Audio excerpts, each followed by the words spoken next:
It's game week. BJ Bennett is excited. Look at the smile on his face, ear to ear, as college football. I know it was sort of back this past weekend, but it is really like for real back this week, starting on Thursday. Then you got Friday. Then you got Saturday. Then you got some more on Sunday. Then you got another one on Monday.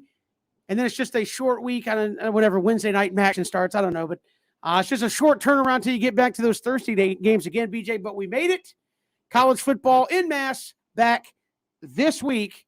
Got our appetites wet this past weekend, and then we get the whole buffet this weekend. No, you're right. College football is here. It was great to see some of the games over the weekend. You look ahead, as you said, you have an extended weekend coming up for week one, from week 0 to week 1. You're going to have Thursday, Friday, Saturday, Sunday, and Monday, going into Monday with Ole Miss and Louisville playing in the state of Georgia. But yes. Hold on. I point of order here, because you and I were talking about this before the show. Christian corrected me. We have football starting on Wednesday, Thursday, Friday, Saturday, Sunday, and Monday. Who is it? UAB and who? Jacksonville State. Well, you have got to get fired up for UAB Jacksonville State. Well, easy.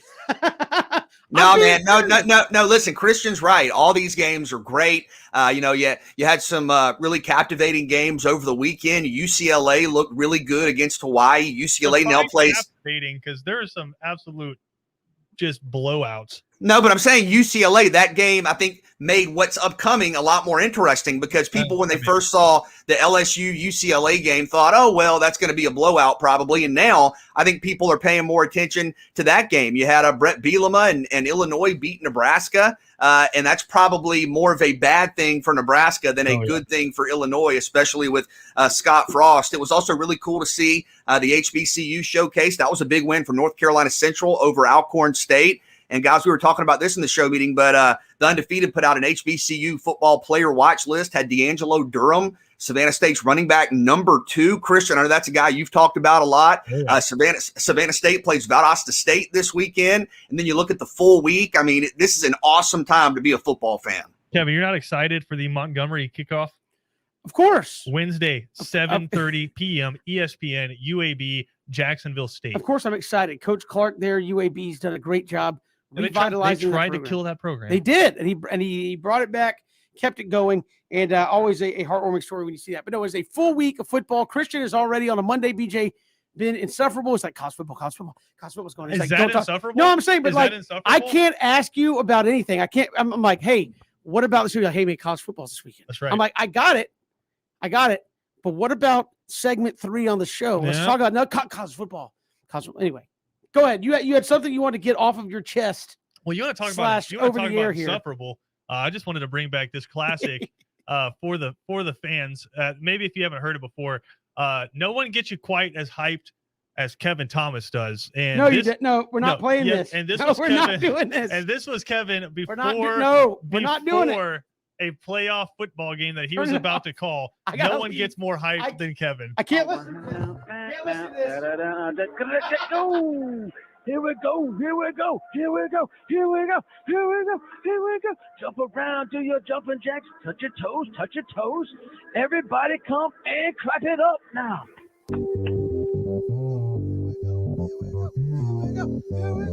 Hurdling is Harris, and now running down the sideline, and he's chopped out of bounds. Deep in Irish 2 and up and over Nick McCloud.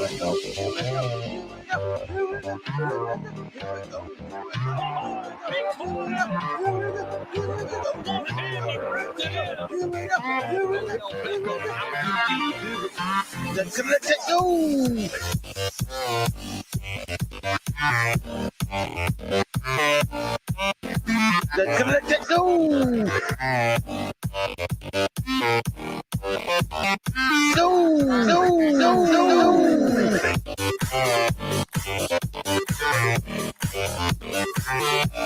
Touch your toes.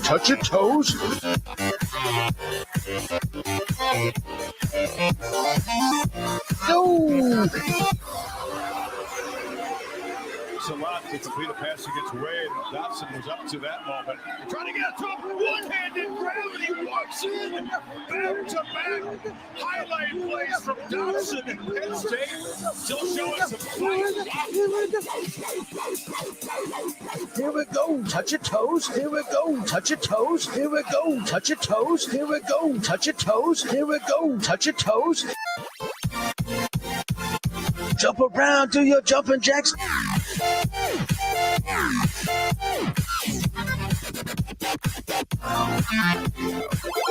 Here we go, touch your toes. Jump around, do your jumping jacks. Toes. Here we go. Go. Touch your toes, touch your toes. Go, go, go, go. Oh my gosh. That's ruined. Kevin, I wasn't quite ready. Now I'm ready. Look, college football is back. College football's here. Now, Christian, thank you. Kevin, thank you. Kevin, thank you. We've had people that have called. If people want to know the real story why Cody doesn't work here anymore, then just kidding. Love you, Cody Queen. But no, look, that was all born out of, and I forgot with Cody that any mic is a hot mic. So we were sitting there.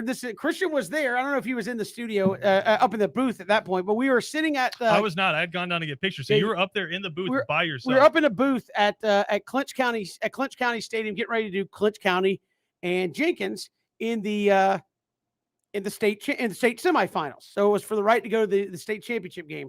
So Cody sends me a message, goes, "Hey, we're ready to mic check."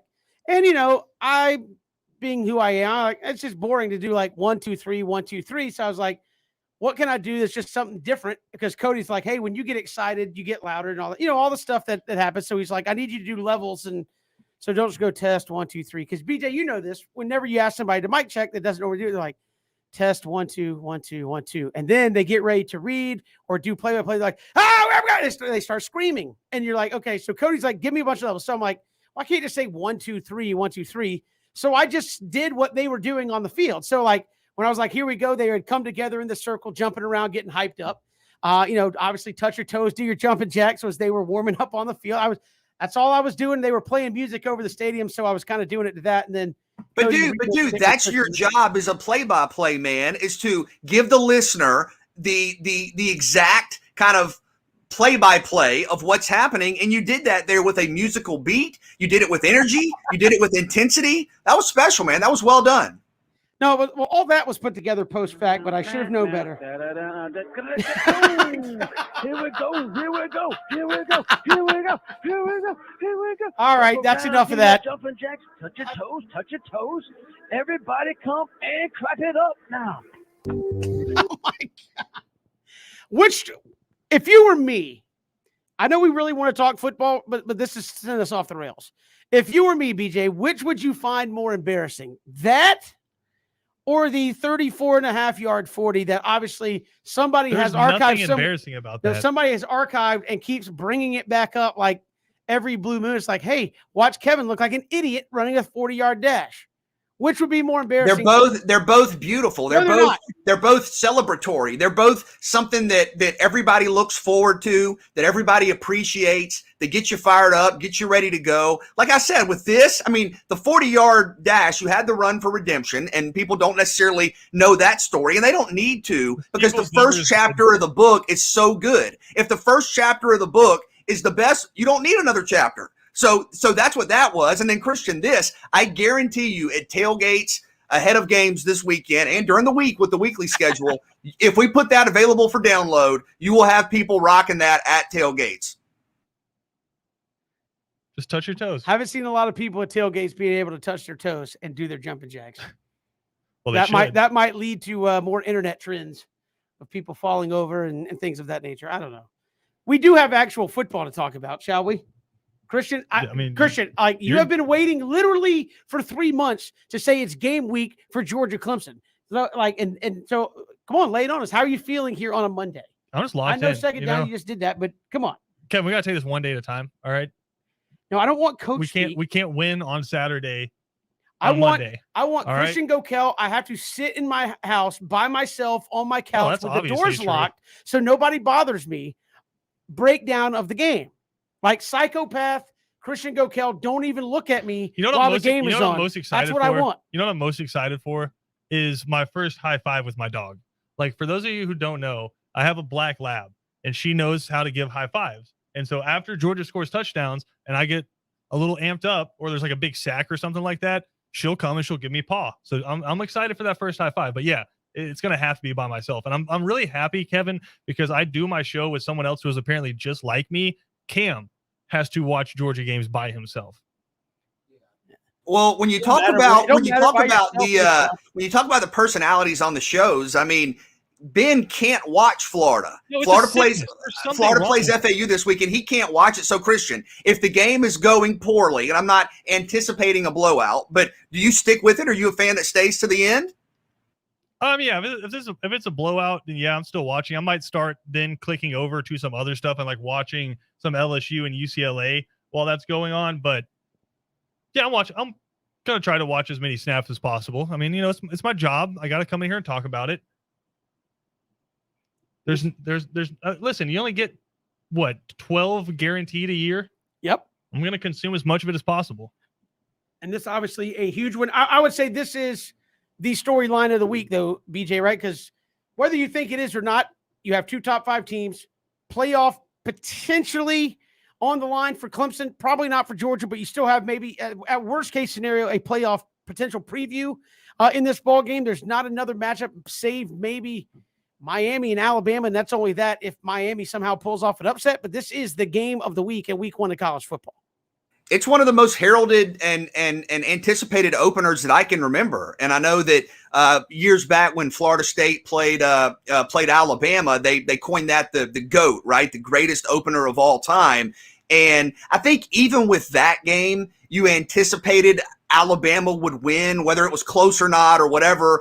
With all due respect to everything Florida State had accomplished with a national championship, et cetera, you looked at Alabama and felt like, yeah, they're probably going to win. I think there's a sense that this game is going to be more competitive. If you were to poll fans, and I've run a couple on Southern Pigskin, Clemson might be a slight favorite, but it's like 55 to 60% of the audience thinks Clemson's going to win. Whereas going back to Florida State, Alabama, I think it was probably 75-80 for Alabama. So, I mean, if you want to ask me to rank openers during my career, I think this is right up there, because we've heard some pundits say, right, wrong, indifferent, maybe it's fair, maybe it's not, but if Clemson loses, they're done. You're talking about a team that's made 7 straight college football playoff appearances. If they lose in week 1 to a top 5 team, they're done. And then for Georgia, if you lose, you got to win out. That means beating somebody in the SEC championship game, probably Alabama. The impact is going to be felt in the rankings right away. I think the perception is going to be probably exaggerated regardless of what happens if Georgia loses. See, they can't win the big one, which of course is absurd. They've won the Rose Bowl. They've won SEC championships in recent years. So whatever happens is going to prompt a response that is exaggerated. But Kevin, for me, this might be the best opener that I can remember in my time covering the sport.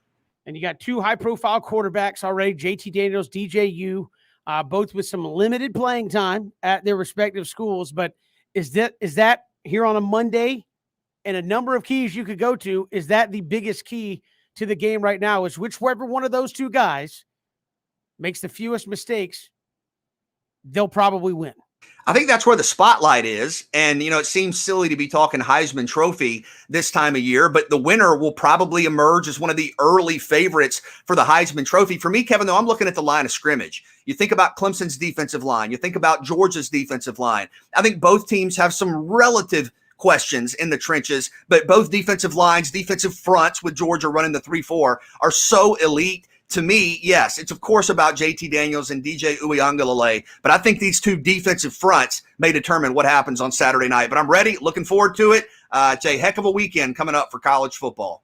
Certainly, we've got more college football to talk about. Home team Brandon Leak will join us coming up here in hour number 1. We'll look at the opening week of college football, also talk Falcons with him. Did the Falcons play this thing correctly in the preseason? There's a lot of people that think maybe A little too cavalier with playing time in the preseason for some guys. We'll get the home team, Brandon Leak, about that. Jake Roos on 3.com.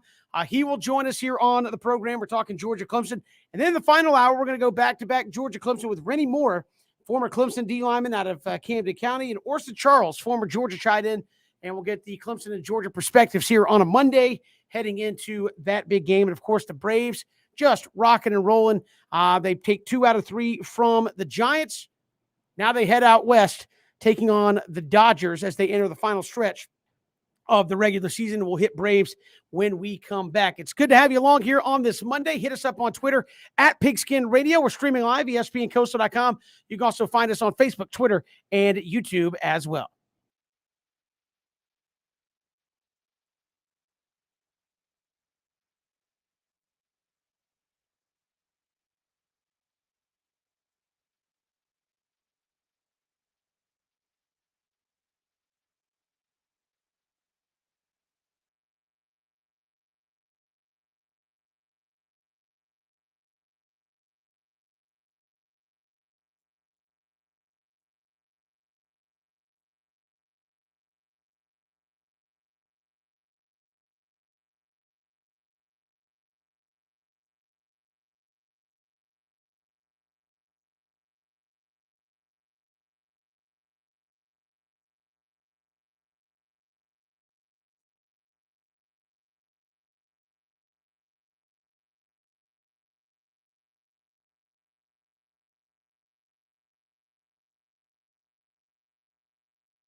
Kevin Thomas and BJ Bennett. No Ben Troop.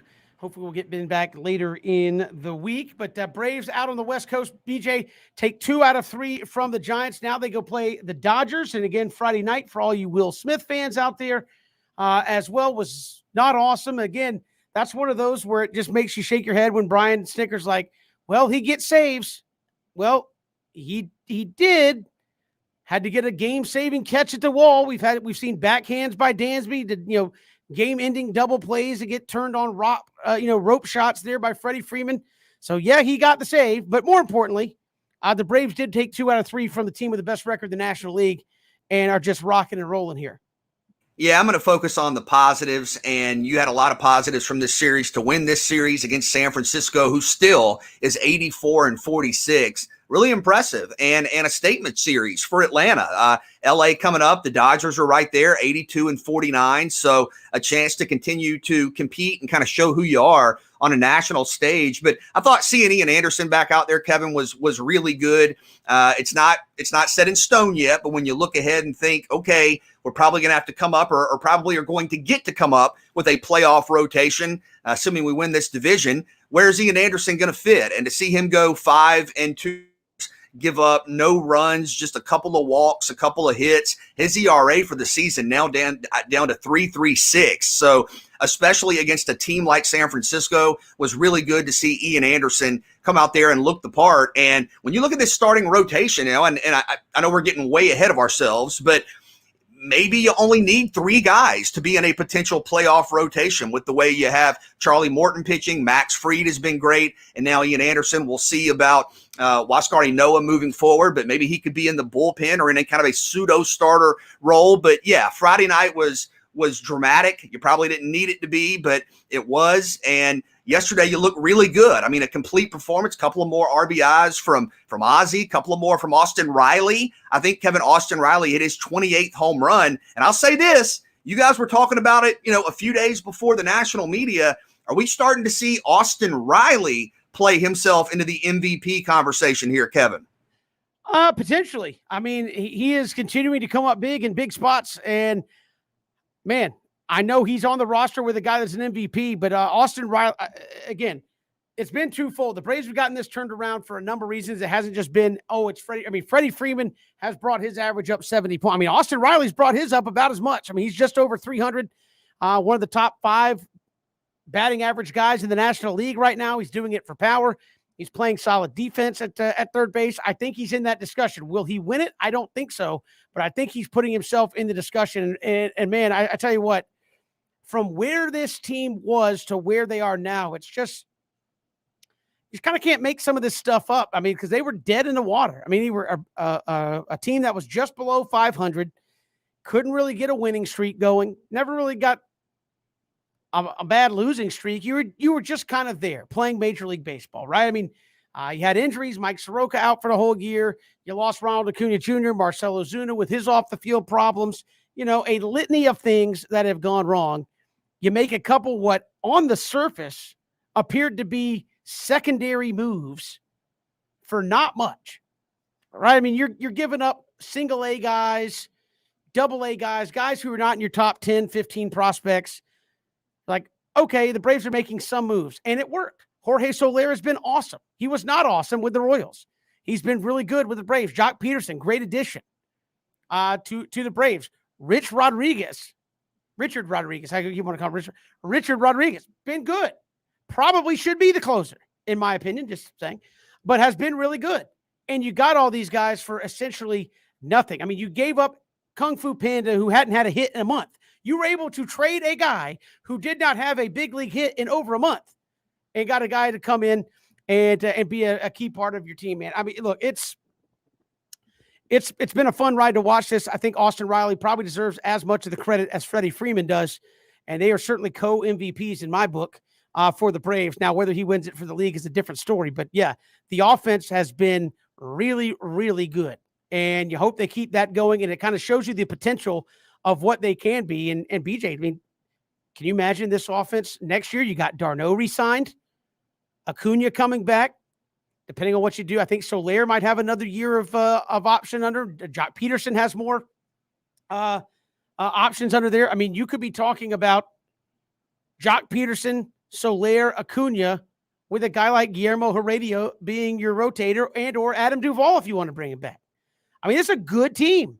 It's a good team as currently constituted. And again, with your starting pitching starting to come around, to me, the still tough spot is the back end of your bullpen, and that's not where you want it to be when it comes time for the postseason. That's been my whole critique about, Will Smith and some of these guys. Like, yeah, they're getting it done, but BJ, you know that 5-3, ninth inning of a playoff game, you need to feel confident you're going to win that, not hang on by the skin of your teeth, because I think that stuff works in the regular season.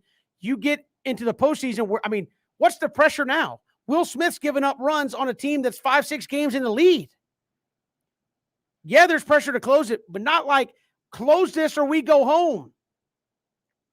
That concerns me for down the road, but they're getting it done. So for now, all good.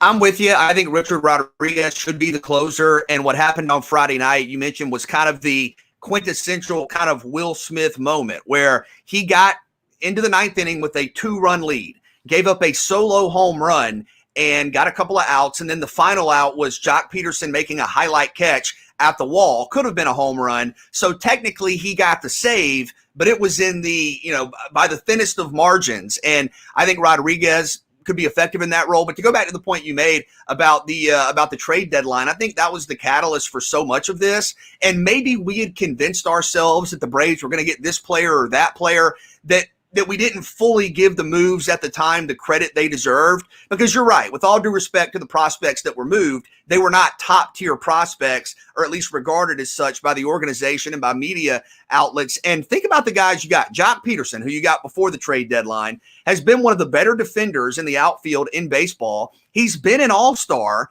and he's won a World Series. Okay, then you go out and you get Adam Duvall, who has been an important piece of the Braves' success recently. And when you got him, and he still is, he was top 5 in the National League in home runs and RBI, and you got him. Then you look at Jorge Soler. Soler, 2 full seasons ago, led the American League in home runs. Rodriguez has been really efficient, really effective. So you went out and you got good players. You got good proven players. Stephen Vogt even was an all-star earlier in his career. So you went out and you got proven players, and you've seen them mesh well with the guys you currently have. But yes, when you talk about those additions, you talk about Austin Riley, you talk about Freddie Freeman, Ozzie Albies, whether it's been batting leadoff, batting second, batting cleanup, he can do it all for this team. There's a lot of momentum around the Braves. And is it an important series against LA? Yeah, but Kevin, I think it's kind of a fun series. And here's what I mean by that. Just a couple of weeks ago, every series the Braves played, we were looking at it as you've got to sweep, or you've got to win 2 out of 3, or something bad could happen in the standings. Philly's been playing better baseball. Give them credit for that. They have the Nationals tonight. But I don't feel like there's this immense you have to sweep LA pressure or else kind of feeling out there. Go out and play. You're the best team in the division. You have a multi-game lead. You just took 2 out of 3 from the team that had the best record in baseball outside of the Rays. Yeah, the Dodgers are great. We know all about the Dodgers, but the Dodgers know all about the Braves. Go out there, play baseball, and I think this team will continue to play well. Yeah, we'll talk more Braves later in the show, but we'll switch gears, go back to football. College football opens this week. The preseason is done in the National Football League. Home team Brandon Leak will join us. Did the Falcons, BJ, not play this right in the preseason? We'll get the home team and to get his thoughts on that when we return. It's 3 and Out on the Southern Pigskin Radio Network.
Good Monday to you, Kevin Thomas, BJ Bennett here with you. Glad you're with us on this Monday's game week in college football. Preseason done in the National Football League. Falcons, obviously, we'll all see everybody get started that September 11th week. And joining us here from 680 The Fan, host of Home Team in Hamilton. Home Team, Brandon Leak, joins us here on 3 and Out. Home Team, welcome. How are you? Gentlemen, ready for some football. Oh, we certainly are too. I wanted to start though with the Falcons. Obviously, we saw preseason game number 3 go off the board. And do you feel like the Falcons played this thing right in the preseason? And by that, I mean you didn't see your running back, you didn't see your starting quarterback the entirety of the preseason. You saw your number 1 pick play a handful of plays in the last preseason game. Jake Matthews didn't play in the preseason. You really saw nobody of extreme consequence play in the preseason with a new head coach, new scheme, new system. Did they play that right? You know, I'm going to have to go with yes, because everybody played it the way they wanted it to be played. I mean, we saw the Rams and Matthew Stafford going to a new team, didn't play one snap. None of the starters played anything out there in L.A. We saw young quarterbacks and Trevor Lawrence and Justin Fields get out there for multiple times. We saw Trey Lance and Jimmy Garoppolo kind of take turns and go in and out on some series. So I guess every team just handled this differently. I mean, they didn't have preseason last year. There are a lot of new coaches, including Arthur Smith. And when you look at, you know, the ultimate goal is one, to get work in, but also ultimately to get out healthy. I'm just assuming they took health into consideration. Arthur Smith said he took Matt Ryan's 14 years in the league and his experience into consideration. There was no need for him just to go out there, And I think some, if they were being honest, just some truth that they weren't sure about their offensive line, and they didn't want to put anybody out there in harm's way if they really couldn't get the work in they needed to get. So I would say, yeah, the Falcons did what everybody else did. They did what they thought was best for their team, and now they're moving on. Home team, the Falcons had a total of 248 passing yards in their 3 preseason games. Is that okay, given that you didn't have, some of your stars out there, or even with reserves? Is that concerning? I think that's what they wanted to do. If they wanted to commit to a run game, they would have tried it. But the problem is Caleb McGarry has been banged up since the start of camp. And if they wanted to plug somebody in at left guard and let them stay, they would have done that. So they moved some guys around. I just think that Arthur Smith, it was very head-scratching to me too. It just almost seemed like he just preferred there be a running clock all preseason. He just wanted to get through it. And he used those practices with the Miami Dolphins where they had the ones go up against ones as his preseason. And that's where he seems like he's gotten the most out of his team. That being said, what's your read then through the preseason? I mean, obviously, most people can't go watch them at practice and see what they're doing. I mean, are we still in a who the heck knows what's going to happen here in a week or two and when the Falcons go out there for real? Well, I think the expectation is they want to run it like they ran things in Tennessee, where they use inside and outside zone to let the running back choose the best path to a first down or to yardage. And that Mike Davis, they really believe that he'll be able to athletically be able to make those decisions. Can you get the offensive line to move people out of the way and, dictate an offense to somebody? Kyle Pitts, he's going to be one of the more tired Falcons, I think, every Sunday because they're going to move him around. He's going to line up on the left, on the right. He'll be in motion. He'll line up as a receiver out wide sometimes. They're going to try to do what you think the pieces help them do, which is play to a strength of moving people around, utilizing tight ends, and let Matt Ryan dissect which way is the best place to go. The biggest question, I think, is on defense, where you just don't have as many weapons as you do on offense. How do you think Josh Rosen looked, home team, and is he going to be the Falcons' backup quarterback? He should be. Felipe Franks had every chance in the world. He was getting plenty of reps. He was getting plenty of opportunities to get out there with different groups. We had the injury to A.J. McCarron, and so that gave him more time to play. Josh Rosen came in the second half last night, and he looked like a backup quarterback. He had the better arm. He had better poise. He seemed to move the team a little bit, better down the field. But he's a veteran quarterback who's played before, which is something you really want. You want as few questions as you could have when you talk about making a backup quarterback decision. And I think Josh Rosen made it very easy for Arthur Smith and his coaching staff make that evaluation. Home Team Brandon Leak joining us here on 3 and Out. And Home Team, we got a little taste of college football this past weekend. It opens in Mass this weekend. Before we get to Georgia Clemson, did want to ask quickly about Georgia Tech there in Atlanta, Northern Illinois, Saturday night. What is the expectation on Jeff Collins, who is certainly selling the sizzle, right? I mean, he is selling the sizzle of the ATL 404 to try to bolster that program. Do they expect to get some stake here in 2021? Yeah, I think, people appreciate what Jeff Collins has had to do. He's been very honest, kind of being the rah-rah guy and really a lightning rod. So any questions about what was going on would be deflected to him.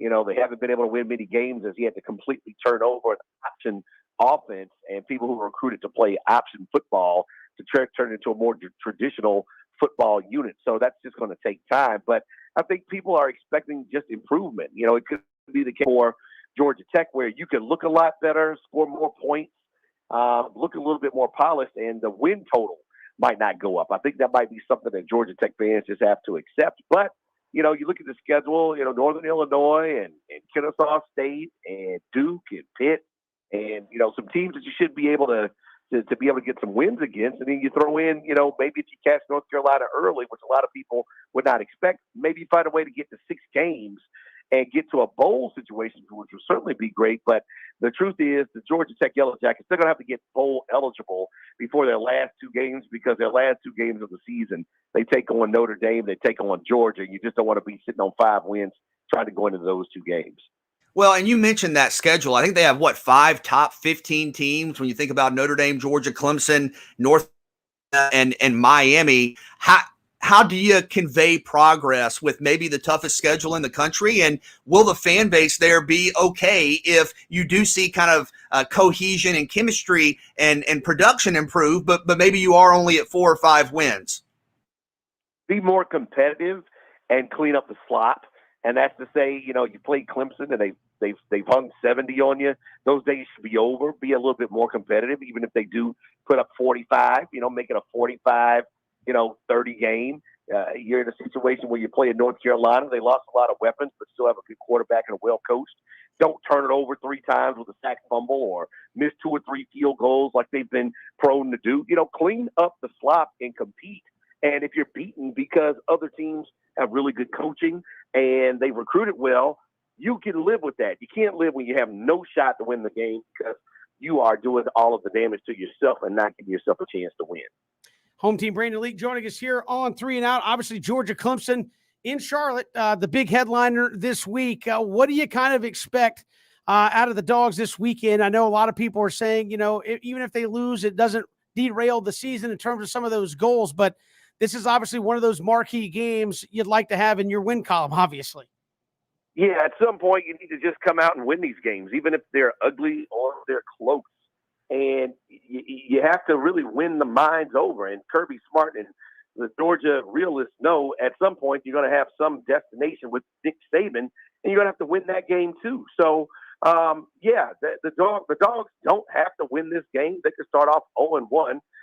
Make sure they beat Florida and find a way to end up in the SEC championship game and punch a ticket to the college football playoff. But I think people would start to say it's more of the same. They need to find a way. You look at Georgia's schedule, and it is one of the easier schedules they have had in years when you look at Arkansas and Kentucky and all the games on there. There really aren't a bunch of bad boogeymen in their way. You could trip up to Auburn. You could lose to Florida.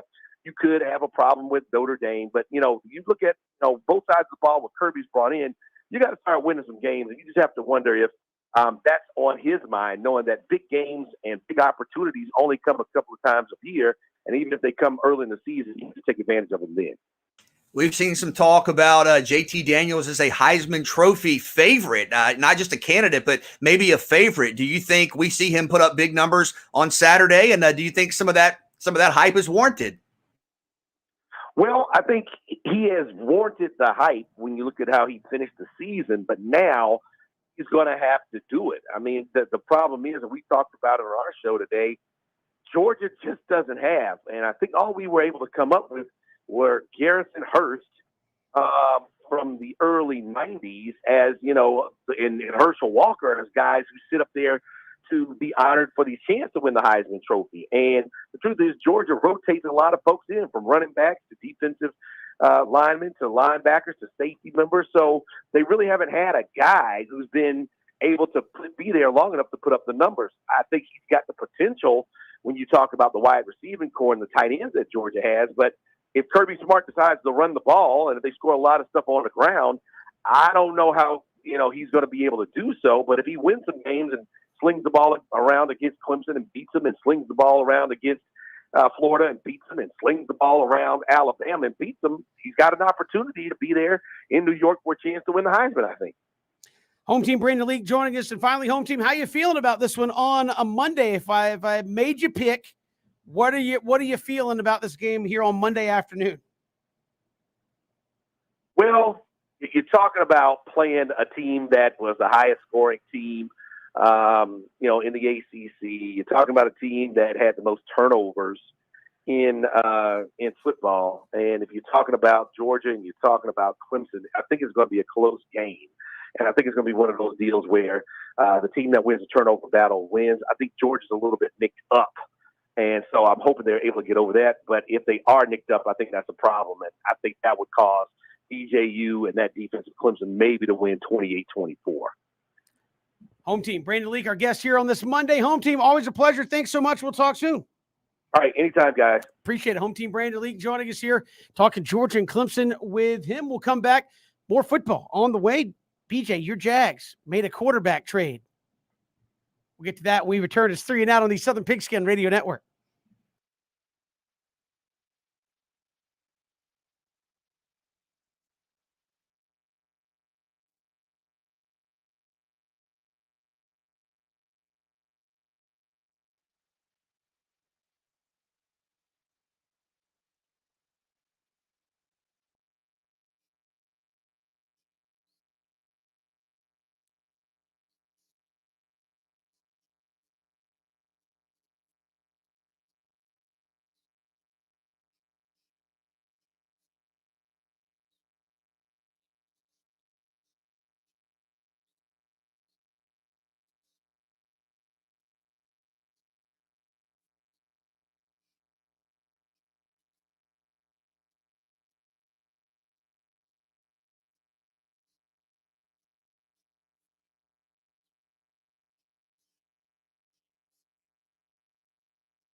Good to have you on this Monday. NFL preseason is over. BJ, and your Jacksonville Jaguars traded Gardner Minshew. Everybody's favorite mustache guy and mullet and all that guy got traded. And, I mean, the fact is you have Trevor Lawrence, C.J. Beathard has played much better. But obviously, based on what happened in the third preseason game, Trevor Lawrence, the guy, looked like a bona fide in the making NFL quarterback, potentially in this one, much more so than the first two preseason games. Obviously looked like he was ready to at least earn the starting job, and everybody knew that's the direction Jacksonville was going to go anyways at the end of the day. Yeah, felt like this was only a matter of time, and not necessarily because Jacksonville took Lawrence number 1 overall, but when they brought in C.J. Beathard, who has started a dozen games, was a starter for a half a season with the 49ers, it kind of felt like, okay, something doesn't fit here. You have your franchise quarterback who you drafted number 1 overall. You have a veteran quarterback who you're paying a decent amount of money to, who started a dozen games in the National Football League. And then you have Gardner Minshew. It kind of felt like it was only a matter of time. And look, Gardner Minshew, you guys know I'm a fan. I think he did a good job on a team that had limited options, on a team that didn't have much to play for at certain times last season. I mean, you lost 15 in a row to end the year. And I know Gardner Minshew was hurt late in the season, but last season, 16 touchdowns, 5 interceptions. I mean, I think that shows the ability he has. Was up near 70% with his completion percentage. I think he's a guy that can play in the National Football League, and I think he'll be remembered fondly in Jacksonville. You know, even though the team didn't have a lot of success, you saw Gardner Minshew provide some excitement along with some other guys, and the mustache and all that was certainly something that the fans loved. But Kevin, I'm a little surprised they only got a 6th round pick for him. And I know some of the draft trades can be tough to figure out, but for a guy that had been a starter, again, a 16-5 passer rating, I think had a quarterback rating in the mid 90s. So I think Jacksonville will miss Gardner Minshew and certainly turn the page to Trevor Lawrence. But when C.J. Beathard was brought in, Kevin, I thought it was only a matter of time before Minshew got traded. And we asked this about the Falcons' new head coach and with home team Brandon League. He said, look, they played it how they wanted to play it. I don't doubt that they did. That still doesn't make me feel good about necessarily where they're at going into the regular season. How about Jacksonville on their end? Because, again, they finally did win a preseason game, for whoever cares about that. But from an execution standpoint, they did look their best in the third preseason game. Yeah, and I would take that with a grain of salt. I mean, the rosters aren't what we're going to see moving forward. But I do think for Trevor Lawrence to go out and be that efficient, have that success, helps him. Understanding it's a preseason, Kev, we know that, guys. But I think the fact that he was so effective and had some success does benefit him now moving forward with some momentum into the games that count.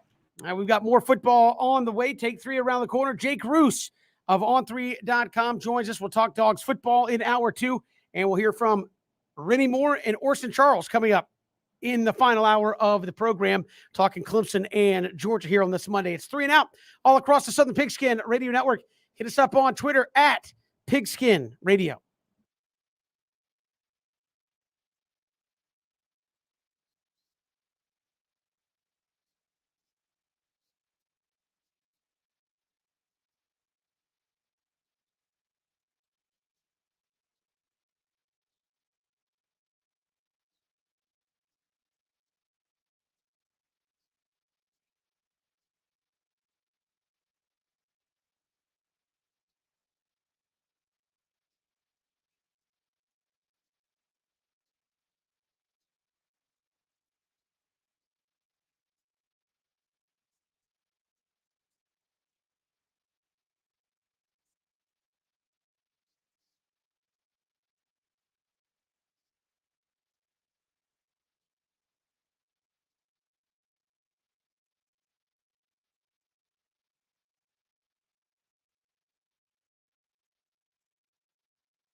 Hour 2 here on this Monday. Jake Roos of On3.com will join us coming up. We'll talk Georgia and Clemson here in the opening week of college football. We'll look at the Falcons and the Jags as they are now done with the preseason, getting ready for their openers. And the Falcons do enough. I know they said, look, we saw what we needed in practice, but many of your stars got 0 snaps in the preseason. We'll get to that coming up this hour as well. But first, let's take 3 here on 3 and Out. All right, BJ, take 1. I'll let you classify it as non-high profile, but which non-high profile game are you most interested in this week? Obviously, Georgia, Clemson, Miami, and Alabama, high profile football games, LSU, UCLA, but which non-kind of high profile game are you most interested in? Yeah, it's interesting how you pick that, because I know in the show meeting, there were discussions about Louisiana and Texas. And listen, Texas is a top 20 team. Louisiana is a top 25 team. So I think that would certainly fit. You mentioned some of the games that we've talked about already. I think a lot of these matchups really are high profile. I mean, probably not to the extent that we're talking about with Georgia Clemson, but a lot of these other matchups, like an Army versus Georgia State, I look at that. They played a couple of years ago in Atlanta. I was there, and it was a remarkable contest, back and forth. Georgia State scored a game-winning touchdown late, won by 7. I think that one should be viewed as a high-profile game, is in my mind. But I think if you're talking about games that aren't being talked about to the extent of Georgia Clemson, Alabama, Miami, and Louisiana, Texas, LSU, UCLA, I think for me that Army Georgia State game, 2 very good programs. What Jeff Monken has done at Army is really impressive. Georgia State winning a bowl game last year. Sean Elliott's had a lot of success there. I think those are programs with high expectations. So I'll go Georgia State and Army. But to me, that's a high profile game. I mean, I do think Texas, Louisiana in this week, probably one that's at least flying under the radar because of LSU, UCLA. I think you probably shove Texas, Louisiana down a little more because UCLA had the big week this past Saturday and kind of coming out there. Obviously, Bama, Miami, Georgia, Clemson are taking a bunch of the headlines. So I wouldn't necessarily say that Texas, Louisiana doesn't fit the bill. I mean, I think it is a big game, but it's not getting a lot of the headlines this week. So I think it's at least flying under the radar in terms of some of the big matchups out there this week. So I don't have a problem with that one. We're off to a great start. It's kumbaya on Monday. We're getting along on everything. It's fun. All right, moving on. Take 2. The Mets, well, specifically Javi Baez did this. They're taking heat for their new thumbs down. You know, the Braves were doing, what were they doing with the mix it up, and then they kind of stopped doing that. Now they're doing the one big kind of chop, whatever. Now the Mets are doing the thumbs down kind of as they stick it to the fans out there with the Mets, who booed them unmercifully when they were in the middle of their big losing streak and not producing. So Javi Baez kind of was like, yeah, we just kind of did it as like we get booed for everything else by the fans, so we might as well boo back when something good happens. And so now like half the team's adopting the thumbs down when something good happens. Is that cool, lame, or how do you kind of read that by the Mets? I mean, I think it's kind of funny in some ways, but I don't know that helps, helps on many fronts. I think a lot of fans would probably say, hey, let's not worry about, reaction type stuff. Let's worry about going out and scoring and trying to win. Not that you can't do both, of course, but I think after a while, it probably does more harm than good, right? Where, home is supposed to be a place where you go play and, you have a little extra momentum and you go out and kind of the crowd cheers you on and maybe you have a better winning percentage. You win a few more games at home. Normally, year in and year out, the results prove that teams are better at home. And I think having that support and that extra confidence boost is sometimes a part of that reason why, and in addition to just being comfortable and whatnot. But I think, to have a little back and forth between the home team and the home fans after a while probably isn't good, probably isn't productive, probably doesn't help, could potentially become a distraction. And, to have your home fans rooting against you is tough. I get it. I mean, yes, that's not what you want, but I think this probably only extends that, right? I think this makes this more of a story, more of an issue, something that kind of stays around longer. So, yeah, probably not what you want.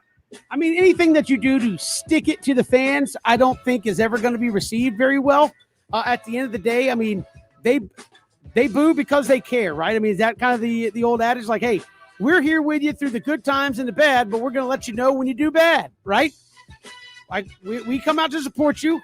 And if there was ever a fan base you were going to stick it to, I mean, I don't know if a New York fan base would be the one to do it to, because they'll probably give it right back to you even more. But I don't think anything you do is a kind of, hey, right back at you, buddy, to your fans. I don't know that that's, as you said, going to go over well. I know that. Yeah, I mean, you've had a bad couple of weeks. You've had a bad month where you've gone from being in first place by a couple of games to now, it's not looking good. You're, I think, 7.5 games out of first. All I'm saying is it probably doesn't help. You want to get that positive traction. You want to turn it around. You want to start feeling good about this. At least the games that are played at home probably doesn't help with all that. No, not at all. And again, I think their GM came out with a statement. I believe they may be strongly discouraged from continuing that tradition here in the coming ball games. Mets are 7.5 out in the East. Phillies 4.5 out behind the Braves. And finally, BJ, take 3. I don't know if you saw this over the weekend, but I love a good train wreck, right? And especially in today's day when like everything can be Google searched and checked and kind of find out. But did you see the story? ESPN did their high school football kind of blowout this past weekend where they had games on all day. Well, one of the games that was played featured IMG, which is, they probably wouldn't like me saying this, but it's a football academy, right? You go to school to learn football with math and English and all that also being taught there at IMG Academy. I mean, that's pretty much everybody that goes there is going to get a college scholarship to go play at the next level. So they're stacked, they're loaded. They played a game on national television against a school that a lot of people never even heard of before. Bishop Sycamore out of Ohio, representing the state of Ohio. Bishop Sycamore tells ESPN, yeah, man, we got dudes. We got D1 prospects. It's going to be a great matchup.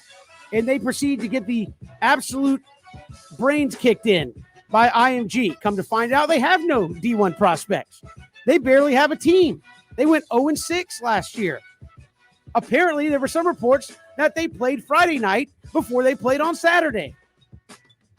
How did that get by? Anybody is beyond me, but what info would you potentially make up to get the mothership to broadcast your high school's game? This is just wild, and I was reading about it, and it's just crazy. I mean, look, to answer the question directly, I'm not trying to play a game where I'm going to get crushed, especially if and I don't know, haven't seen reports, but especially if we played a game recently, and especially if we're playing like the superpower team of all superpower teams in the country. What does that accomplish? You go out and you lose 70-0, or you go out and you get outgained 500 yards to 5. I don't know what that accomplishes, what that does. I mean, I guess people are talking about you, I guess, but I'm not.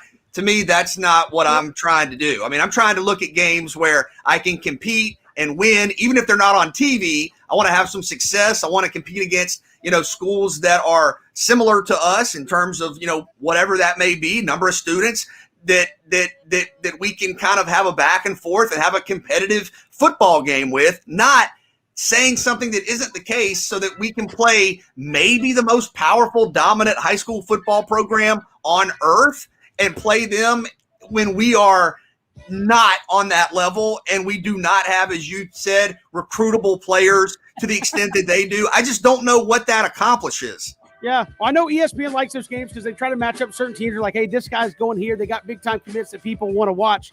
Well, apparently, like the headline that you saw on Twitter this weekend was like, a school that doesn't exist. Well, apparently it does exist, but here's kind of the rub. It is a charter school, which is online only. So think of it as like the potential UNC of high schools, where you just have classes and maybe stuff that don't exist. Right? I mean, look, this is kind of how it was put out there. They charter school online only, has a football team going to play IMG.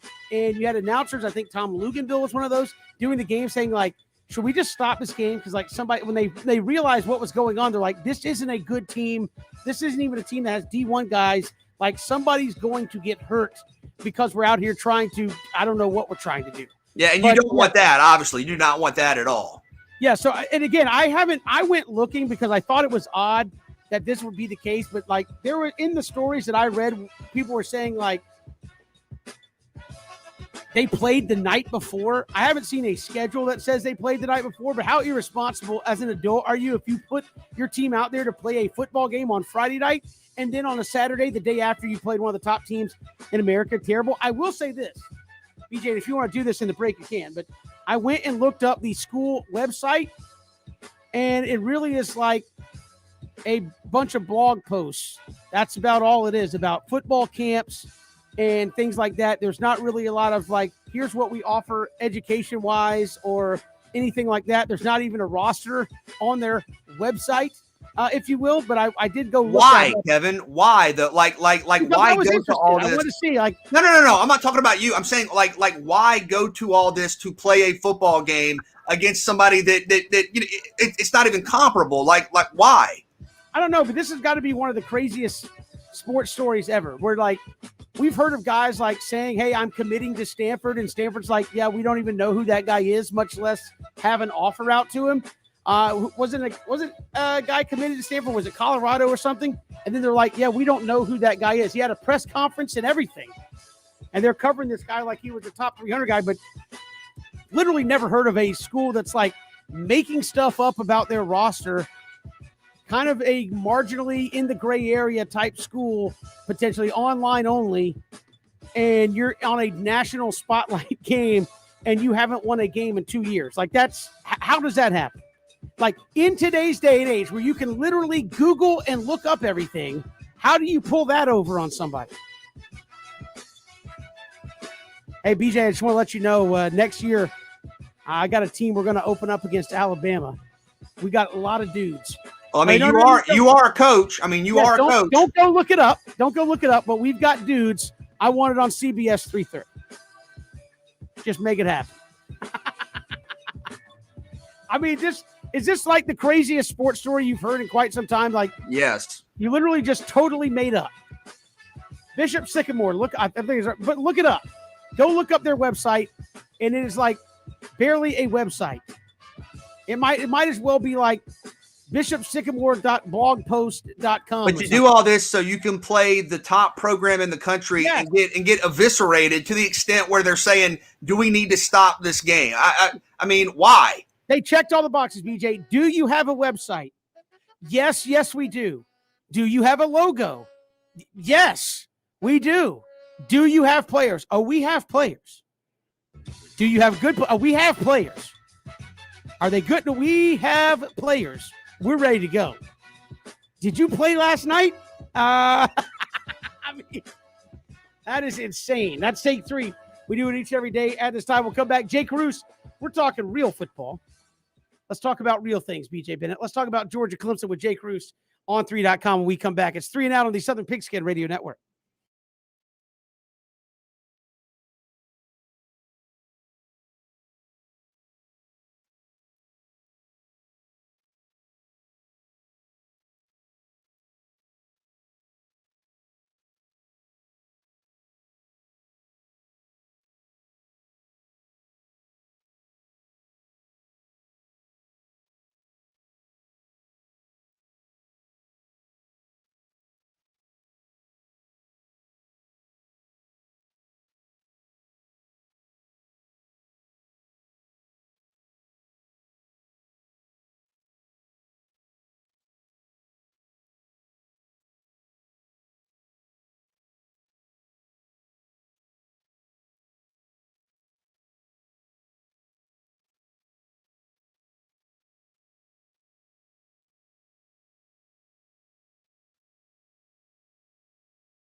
Great to have you here on this Monday. Kevin Thomas, BJ Bennett, glad you're making us a part of your day. Georgia and Clemson coming up on Saturdays. The college football season is finally upon us. And joining us here from On3.com, Jake Cruz steps in here on 3 and Out. Jake, welcome. How are you?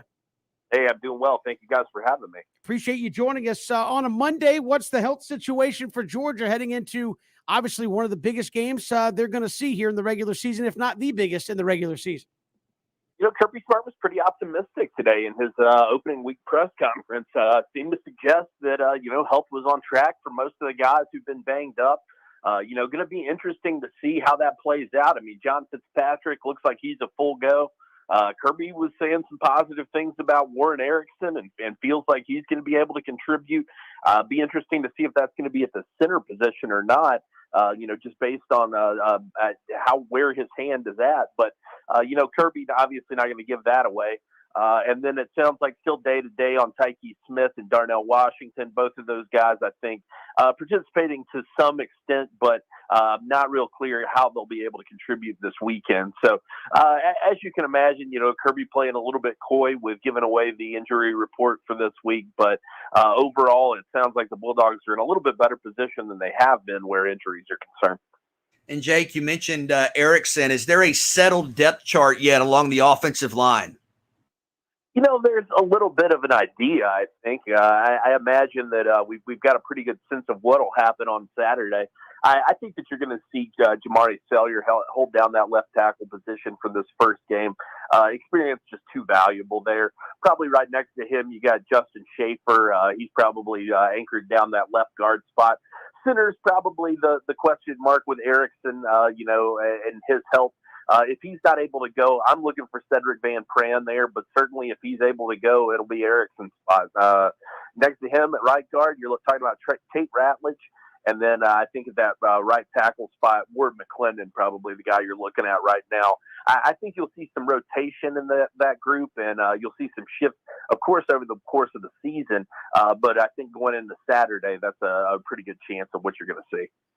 Jake, where do you feel this kind of rivalry is? I know this is one that used to get played a lot, but the last time these two played, both programs have transformed a lot into national powerhouses. What do you expect the atmosphere to be like when it's 50-50 in Charlotte, not even in one of the home states these two are from, to open up the season?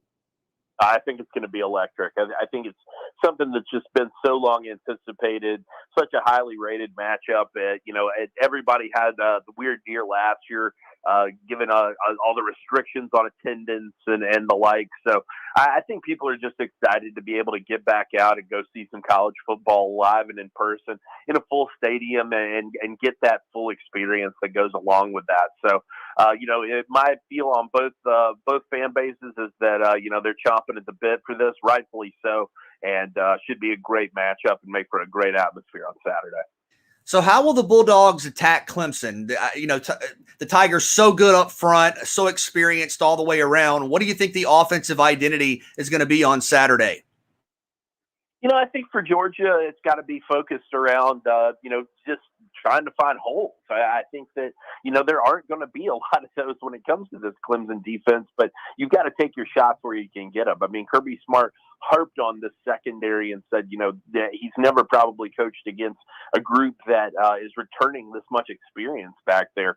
Their front seven's deadly. They got a lot of guys who can get in and rush the passer, can really affect the passing game. So, I think for Georgia, it's going to be about getting creative and utilizing your weapons. I think that you've got 5 running backs back there, each one with a little bit different skill set, guys who can do a little bit of each. And I think that you give a run to all of those guys, let them figure out, exactly how they want to play it out. I think in the passing game, for Georgia, probably the best thing they've got on their side is that Clemson doesn't have just a ton of film on some of these guys. When you're talking about your A.D. Mitchell, maybe a guy like Marcus Rosemead, Jack Saint, they are going to have to account for those guys. And then, some young stars like a guy like Brock Bowers. How does he factor into this?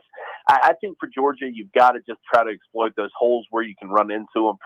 Definitely not going to be an easy task against a very experienced defense, however. Jake, you mentioned something there about the run game having 5 guys, and obviously there's not enough footballs to make everybody happy, but what is kind of the game plan with that? I mean, you mentioned just trying to see, I mean, how do you make that happen in a game as high profile as Clemson? And I mean, I can't imagine you're going there like, let's just see how it goes. I mean, what do you think in an ideal world they want to do with that running back spot? I think that you're going to see a little bit of action for all of those guys. Personally, I think that you mentioned you don't want to go in not exactly knowing what you're going to do. I think that you're going to see, a pretty clear identity for each guy, though. To me, Zamir White is that guy. He's going to be your grinder. He's going to be, your 3 and 4 yards, and has the potential to take it further if he can spring one. But a guy who's going to be that workhorse back, you're going to turn to him for those hard carries. You're looking at James Cook, I think, is that Swiss Army knife, and I think they've been waiting to utilize him there to some extent, and want to get him in position, to fully utilize his skill set. So, won't surprise me to see him split out a little bit, maybe taking some wheel routes out of the backfield. Kendall Milton, another guy, big, powerful, a guy who you take a pitch to and see where he can take it. Kenny McIntosh, great field vision, a guy who can break one away. And then Daijun Edwards, I think maybe your strongest receiver out of the backfield in terms of that whole group. So I think that each of those guys, like I said, has a kind of a clear role. And I think that it's very possible we see all 5 of them get some usage on Saturday. A lot of talk about the Clemson defensive front, but Georgia's defensive front is great as well. Could Davis, Anderson, Smith, and these guys control the game to some extent with their play on Saturday night? Yeah, I think that that's got to be a crucial part of it. I think that that's an area where Georgia feels like maybe they have an advantage because this Clemson offensive line, not super experienced, and just kind of still growing. I think that seems to be the feel that I've gotten in speaking to the people over there. So this is an area where, those guys are going to be in the backfield trying to rush and trying to affect DJ and the rest of those guys and creating that havoc that they're seeking. It's not an easy task. And certainly it's going to be it made all the tougher by the fact that, there are great players on both sides of the ball for Clemson. But realistically, I do think that that's a place where Georgia feels strongly. And I feel like it's a place where they feel like they can have success. Stylistically here, Jake, how do you feel Georgia wants to play this game? Is this a game that's kind of new age college football where a clash of 2 teams like this is going to be a 42-35 type game, or do they feel this is a 17-14 type game that they'd like to keep the score down and feel more comfortable winning that? I think ideally they would like to keep the score down. I think if you ask Kirby Smart and he were being honest with you, that's probably his preference, is to be able to take it, grind these guys away. But the reality is, Clemson is built for the new age of football. This is not a team that I think you're necessarily going to be able to do that against. You're not going to be able to take it out of the air. You're not going to be able to, kind of get a lead and then just sort of play ball control with it, because they're lethal from wherever they're at on the field. They can score at any time from any place. So I think for Georgia, the key has to be keeping the foot on the pedal. If they find a lead, and then if they get behind, I think that they have to be comfortable, taking their shots and not trying to force something that's not working. I think that they have to be adaptable in this game when it comes to the offense. We've heard a number of times this preseason, well, if Georgia loses, the season's not over, and all they have to do is win out the rest of the way. And certainly that's true. A one-loss SEC champion, Georgia beating an Alabama or an A&M or an LSU in the SEC title game would certainly get in. But what will the response be, just dealing with all of the hype and then a loss if that happens Saturday night? Will the Dogs be able to just push forward and kind of focus on that, or will that be difficult in some ways to chase a championship after a loss right away? I think from a national perspective, it'll be tough. I think that, obviously you're going to have a lot of naysayers saying, oh, same old Georgia, coming out, huge expectations, and they come out and lay an egg. But I think realistically, it's a situation after this game where you feel like everything should be winnable. Up until probably Florida. I mean, not to say Kentucky's going to be a pushover this year, but, you're looking at that schedule and it's UAB, South Carolina, Vanderbilt, Arkansas, Auburn. So that's some teams with some new faces, at coaching helms. That's some, lesser talented programs. I mean, you can make it through this one, and I think that you've got a chance to kind of right the ship and rebuild before the next test. And I think for them, that's huge. I think that they can push through if they do end up dropping this one. I think that they can kind of right the ship, get refocused, and keep all their goals in front of them. Jake Cruz, On3.com, our guest here on 3 and Out. Jake, appreciate the time. Thanks so much. Hey, thank you, guys. I appreciate it. Appreciate it. Jake Cruz joining us here. Georgia Clemson coming up Saturday. BJ, so we sit here on Monday. A couple of things he brought up there. Getting all 5 running backs some touches. Is that a feasible thing to do in a game like Clemson? And I say that because, okay, let's say you opened up with a Gardner Webb or something. Okay, try all 5 guys. I mean, this is a marquee matchup. Do you go into this game saying we're going to let all 5 guys touch the ball at some point in the game and see what they can do? I don't know. I think maybe game dictates who gets on and if they do it all. Yeah, I agree completely. I thought your question about kind of the stylistic play we're going to see on Saturday is going to determine a lot of what happens. Because and you don't know, anytime you get a sense for something in college football, it goes the other way. But I think on paper, if you say this is a 24-20 type game, you think, oh, that really benefits Georgia.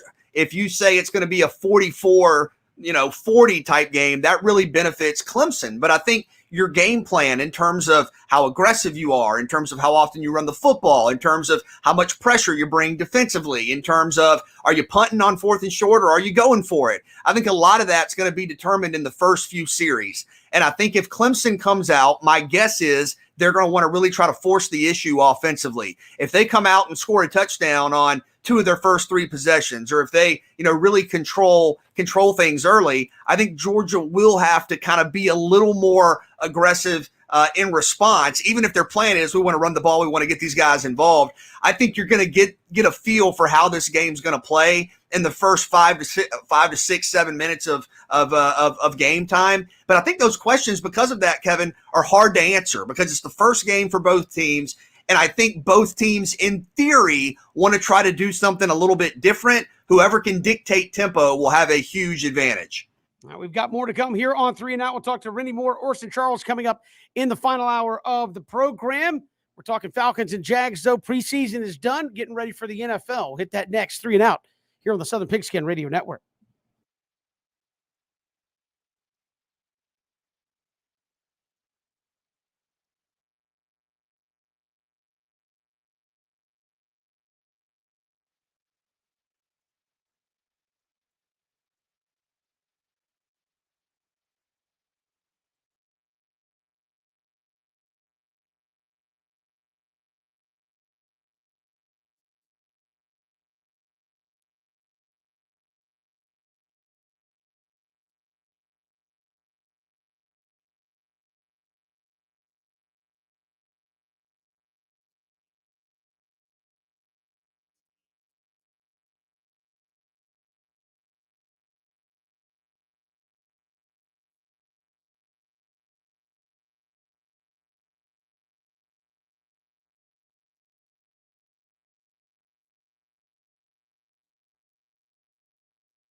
Great to be here on this Monday. Kevin Thomas, BJ Bennett. Ben hopefully will be back with us here later in the week. But we've got a lot to get to. Final hour. Rennie Moore, Orson Charles going to join us. We're talking Georgia and Clemson with both of those gentlemen. And BJ, we still got the NFL coming right around the corner. We talked with home team Brandon Leak about this earlier. Falcons played last night. Who cares if they won or lost? I don't think anybody does.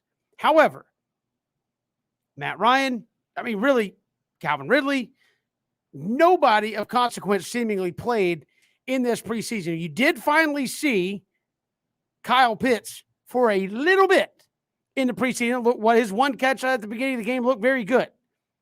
However, he said, hey, the Falcons played it how they played it. How are you feeling, though, knowing that your key guys, Jake Matthews, Matt Ryan, others, didn't play a snap at all? And it's not about whether you win or lose as much as it is, I think, getting a few game reps, of which they got 0.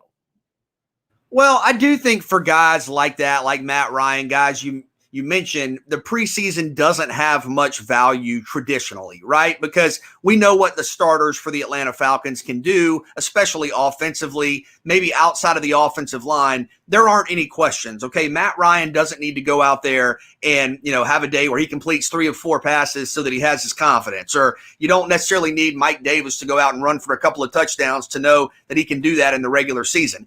I am a tiny bit surprised given that it's a new coaching staff, right? I think if you're talking about a staff that's been in place for 3, 4, 5+ years and the expectations are very clear and very well established, and you've obviously had countless reps of live game action using that terminology with those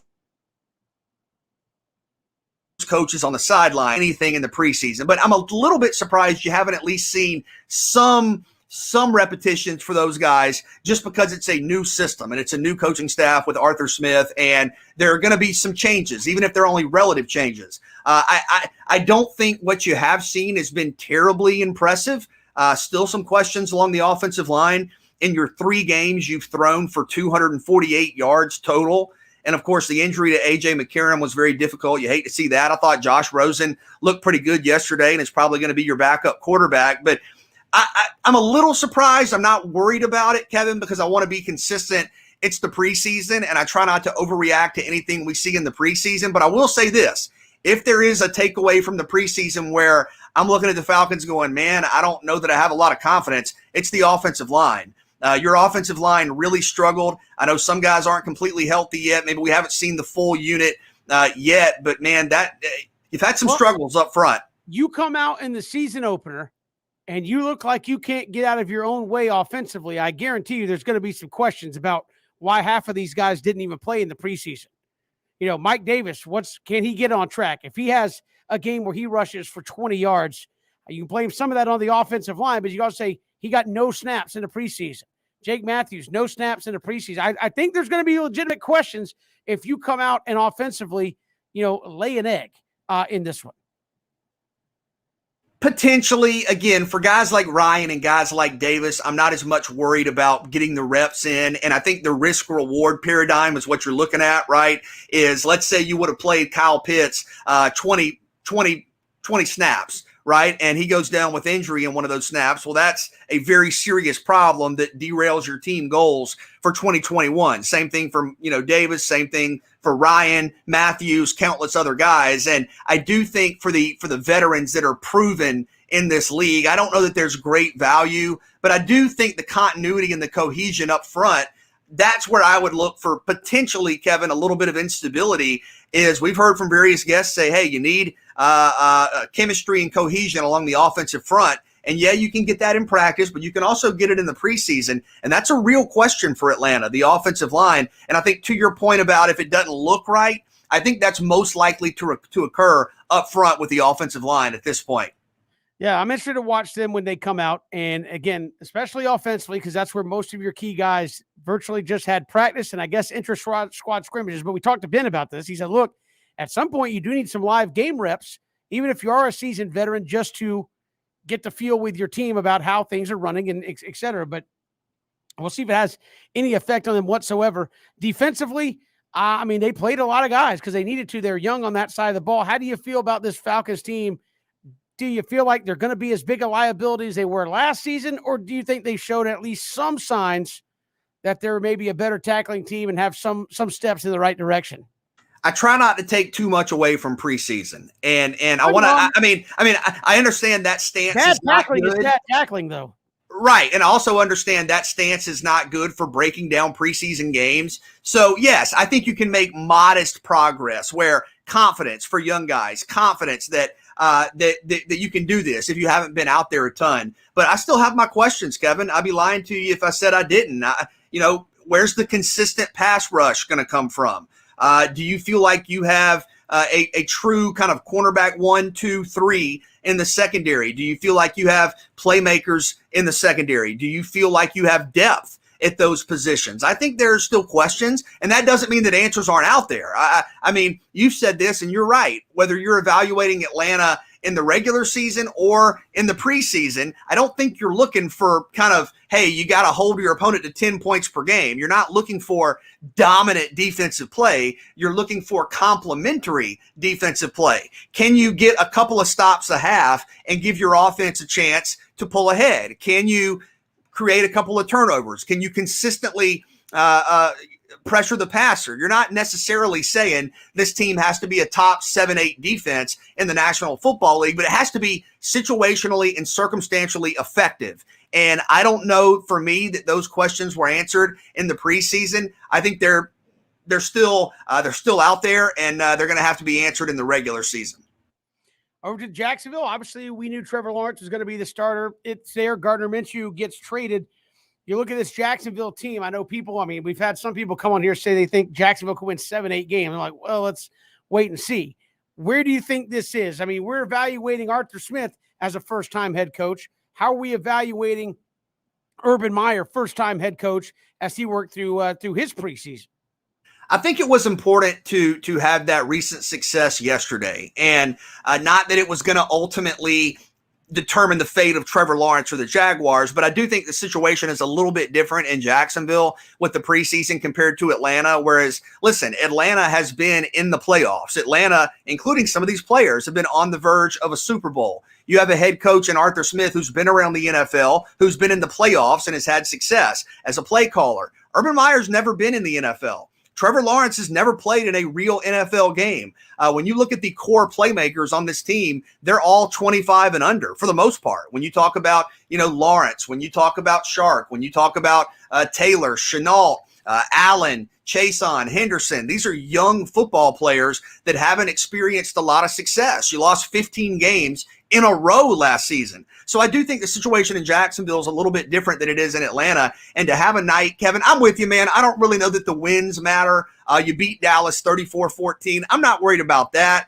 I'm worried about Trevor Lawrence, who's going to be the key to your season, coming out and going 11 of 12 for 139 yards with 2 touchdowns. Now, we understand he's not going to face defenses like he faced last night, but I do think for a number 1 overall pick where everything you do is going to be scrutinized, everybody's going to overreact to all of the results, I think it helps from a confidence and a rhythm standpoint to go into a regular season game, the opener, coming off of a really, really good performance. And Trevor knows it's the preseason. Urban Meyer knows it's the preseason. We all know that. But I think for a young quarterback that is going to shoulder a lot of the offensive burden this season for the Jaguars, I think it was good for him to have some success. And I'm not even talking about the final score. I'm talking about early in the game. Good for the Jaguars to have some success to kind of validate some of that coaching staff and what they've been saying. And we'll see how it translates in a week from Sunday when the Jaguars get their season underway. We've got more to come, including the SEC putting out their policy officially on canceled games that they may run into here in 2021. We'll get to that when we come back. It's 3 and Out on the Southern Pigskin Radio Network.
Good to have you here on this Monday. Kevin Thomas, BJ Bennett here with you. The SEC put out its game policy. We kind of knew about this earlier about if teams weren't able to play for most likely a COVID reason. They did say if there were other reasons, but most likely a COVID reason in 2021. Earlier, they wouldn't try to reschedule the game, and they officially put out their statement today. A lot of folks talking about that if a team is unable to play for they said any reason, we all know what reason that would be. It will be labeled a loss, a forfeiture. If both teams, BJ, can't play because of, let's just say COVID reason, then they both get losses in that situation. You would say, well, why not just hold out until one team says they can't play and you just sit back?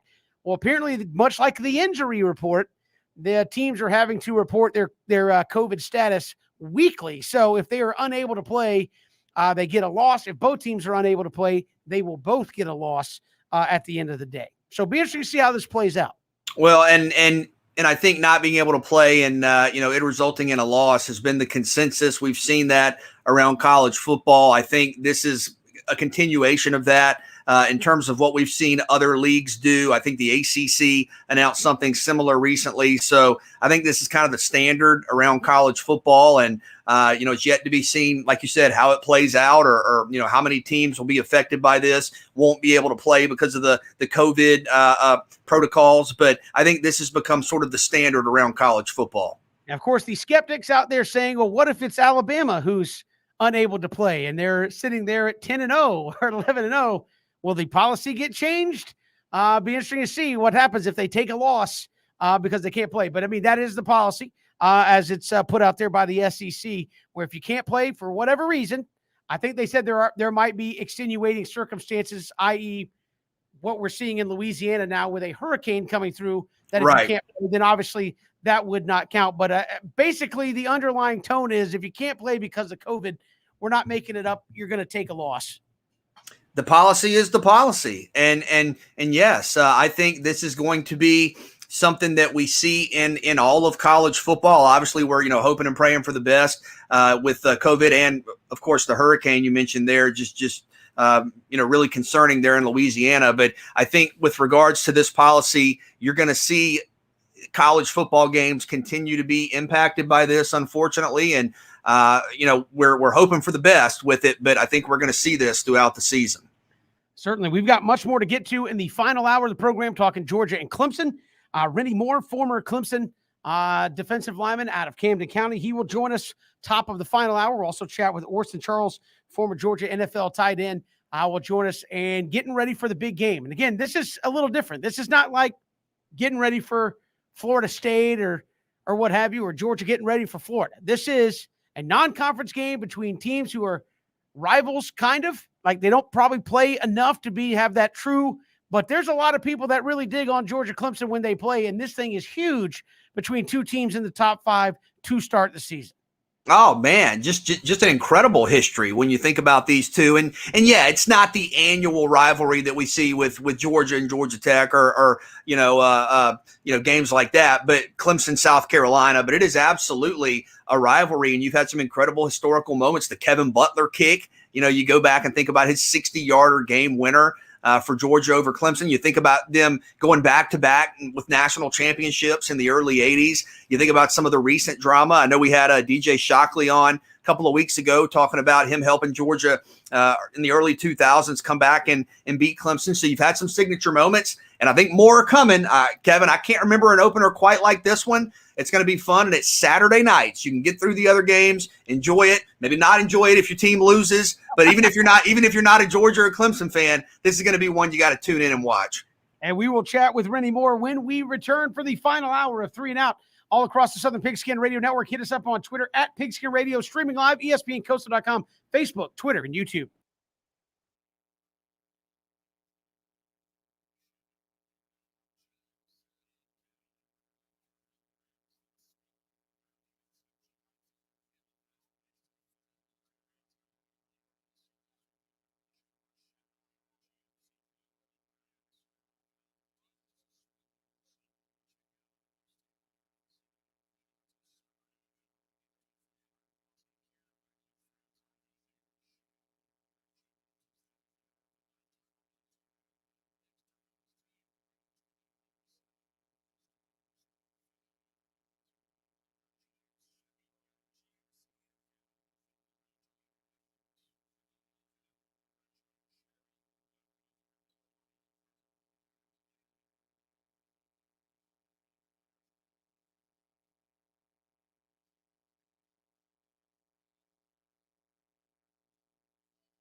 Final hour of 3 and Out here on this Monday. Kevin Thomas, BJ Bennett, glad you are with us as we're talking Georgia, Clemson to get to see. I'm ready for Georgia, Florida already, but we're talking Georgia, Clemson here. Week 1 of the college football season is upon us, and our next guest, former Clemson and NFL defensive lineman out of Camden County, Rennie Moore, joins us here on 3 and Out. Rennie, welcome to the show. How are you? I'm good. How are you? How y'all doing today, man? Hey, man, we are doing fantastic. I know week 1, whenever you've had a long off season, is, just excitement to the max to get out there and play. What about week 1 when in Clemson's case, you got a top 5 team waiting for you to get the thing started? All right, well, I'll go ahead and get the party started. A top 5 team, it has to be top 5 qualified. That's going through each and every conference. Clemson is a top 5 team. Alabama is a top 5 team. I'll even put Oklahoma up there, top 5 team. There's a lot of people up there, qualify as top 5 teams. But the Bulldogs now have taken the seat back for a while within the SEC. So I can't really give them the top 5, but I will mention them being a pretty good team to play, or at least warm us up for our season. Well, Clemson's been so good, Rennie, in these big games. I mean, you've seen it time and time again. What's been the biggest key to Clemson being at their best in the spotlight, as we've seen for quite some time now? I would say, of course, Dabo Swinney, recruitment and depth. And we always have depth within our players. I mean, everybody can play. Not one person. Just everybody's ready to do what they got to do. Everybody can play. So I do feel that within our realms of how we know to play ball in the ACC, I don't think that Georgia has that speed, man. I'm ready to talk joint to Georgia. I've been quiet for so long. Well, hey, defensive line has been a strong suit there for Clemson. To speak to being a part of that unit and how Clemson wins so many games there up front on defense. Yeah, man, Brent Venables, man, he's a smart guy, man. He uses the D-line as what they use for, to cause disruption and try to sneak your guys in for the big hits. As you see, like I said, during our linebacker number 47, man, he's a redshirt, I think, senior now, and he's a proven vet to lead that defense. And, I mean, this guy's, he's a hellraiser, man. He's coming off that edge, it's like a bullet. And I don't see JT Daniels. I really don't know JT Daniels, and I can't say he's from the West Coast, I believe, but we play ball different in the South. So I don't see him really leading the reins in Georgia. So if they got to throw, I don't see that really happening. And a follow-up about that defensive line Kevin mentioned. I mean, every year, Clemson's leading the nation in sacks, tackles for loss, guys like yourself going to the league, guys earning, all ACC, all American honors. I mean, how does Clemson maintain it week to week, but beyond that, year to year, being so elite at the line of scrimmage defensively? I would speak to our extensive playlist, man. We have played and been against people in the SEC, ACC, all across the board, man. And of course, you got to give it to the SEC because they are what we call the strong or the big brother in conferences. But man, it's to that point now. You look at how many teams Clemson has beat in the SEC. We still want Florida. We don't want anybody else. We just want the top guys that I guess SEC calls top 5. Like you said, top 5 teams. Georgia, I don't see it. I don't see it. It's hard for me to put that in there. Hey, I understand that, Rennie. You mentioned Brent Venables. What makes that guy tick, man? Because he's a guy that I think people look back and say, this could be a guy that had a head coaching gig 5-6 years ago. He's been a hot name, but obviously he's getting paid handsomely to be at Clemson. What makes that guy tick, and what makes him just so good at what he does? I think his aggressiveness, man, in defense, man, it's rare that you let D linemen pin their ears back and go get somebody. Most time we got to read or we got to adjust and stuff. Man, these guys can play ball. They can let loose and make plays, and he knows how to let them linebackers play off his D line. And it's almost like one big net. And it's hard for a lot of players to, or coaches even, to figure out that whole mathematical problem. Say, well, how can I draw up the right play to get them off whack? It's hard.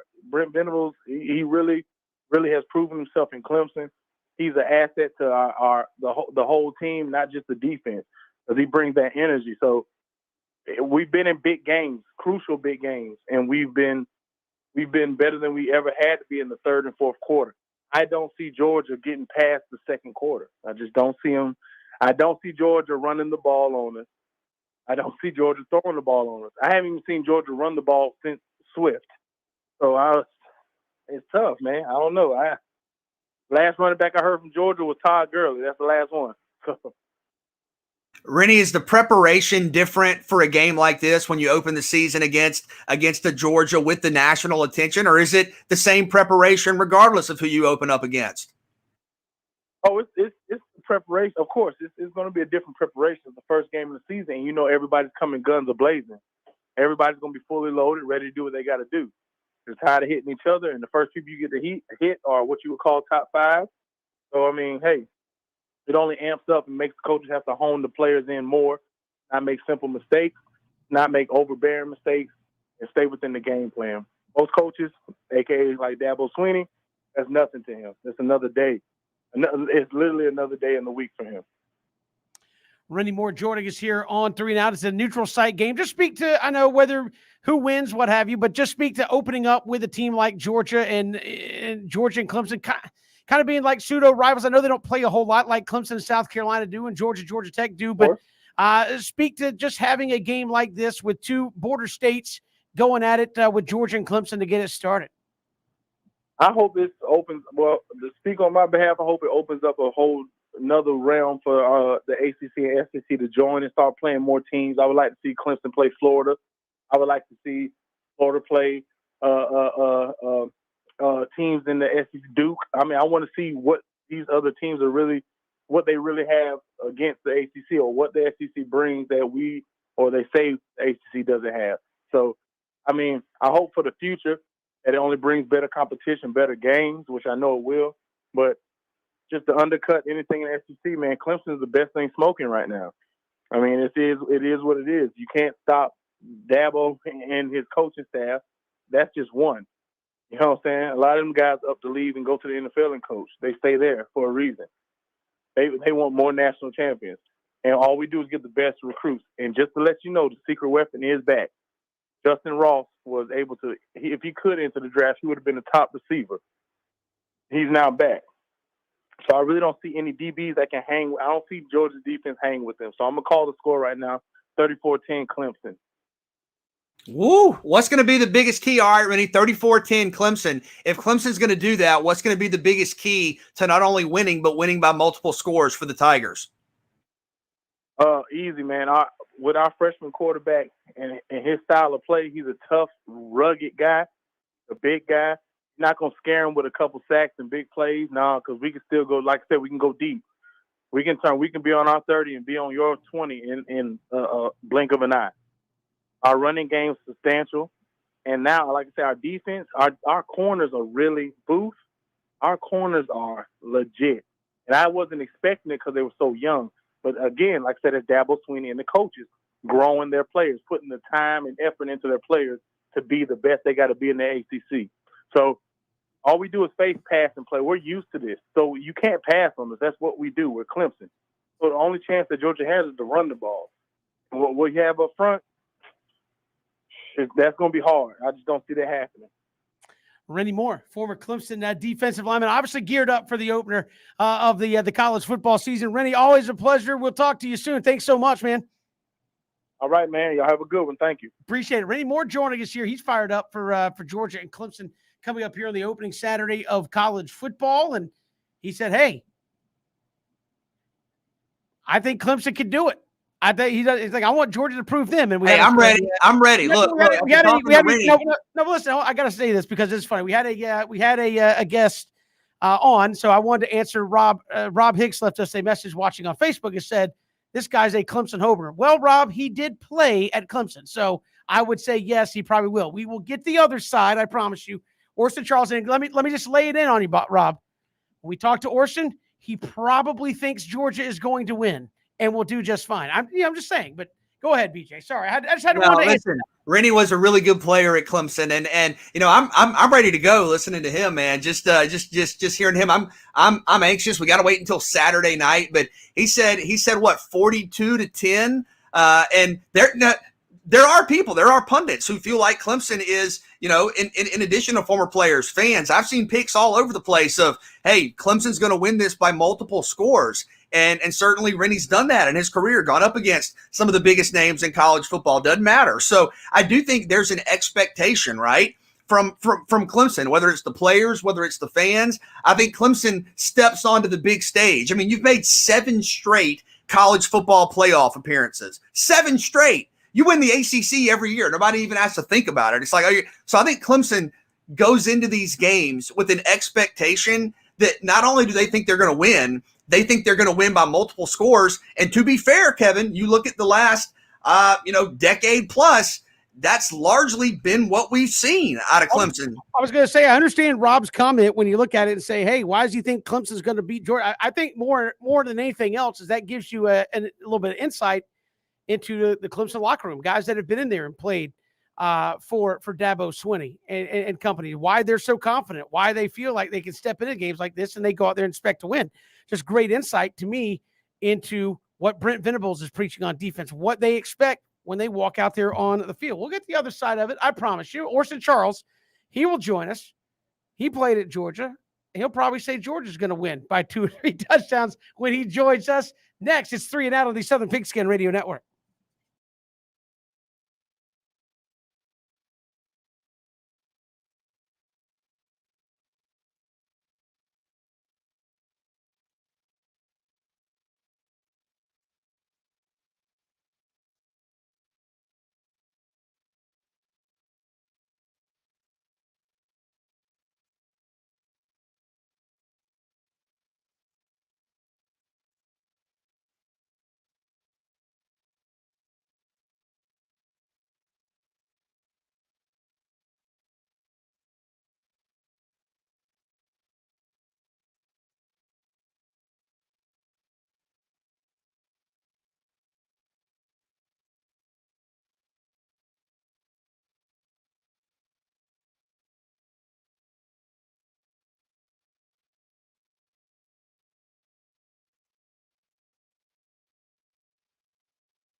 Great to be here with you on this Monday. Kevin Thomas, BJ Bennett here with you. Thanks for making us a part of your day. Georgia and Clemson coming up on Saturday night. Joining us here, former Georgia tight end and NFL tight end, Orson Charles, steps in here with us on 3 and Out. Orson, welcome. How are you?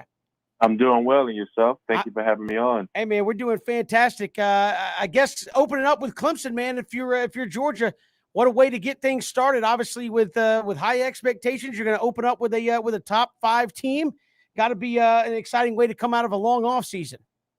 Yes, it definitely does, and I think this is our moment to prove everything that we should have proved a couple of years ago. Hey, we are the University of Georgia, and we're the team to be reckoned with. So, what better way to start off, like you said, beating Clemson the first home opener?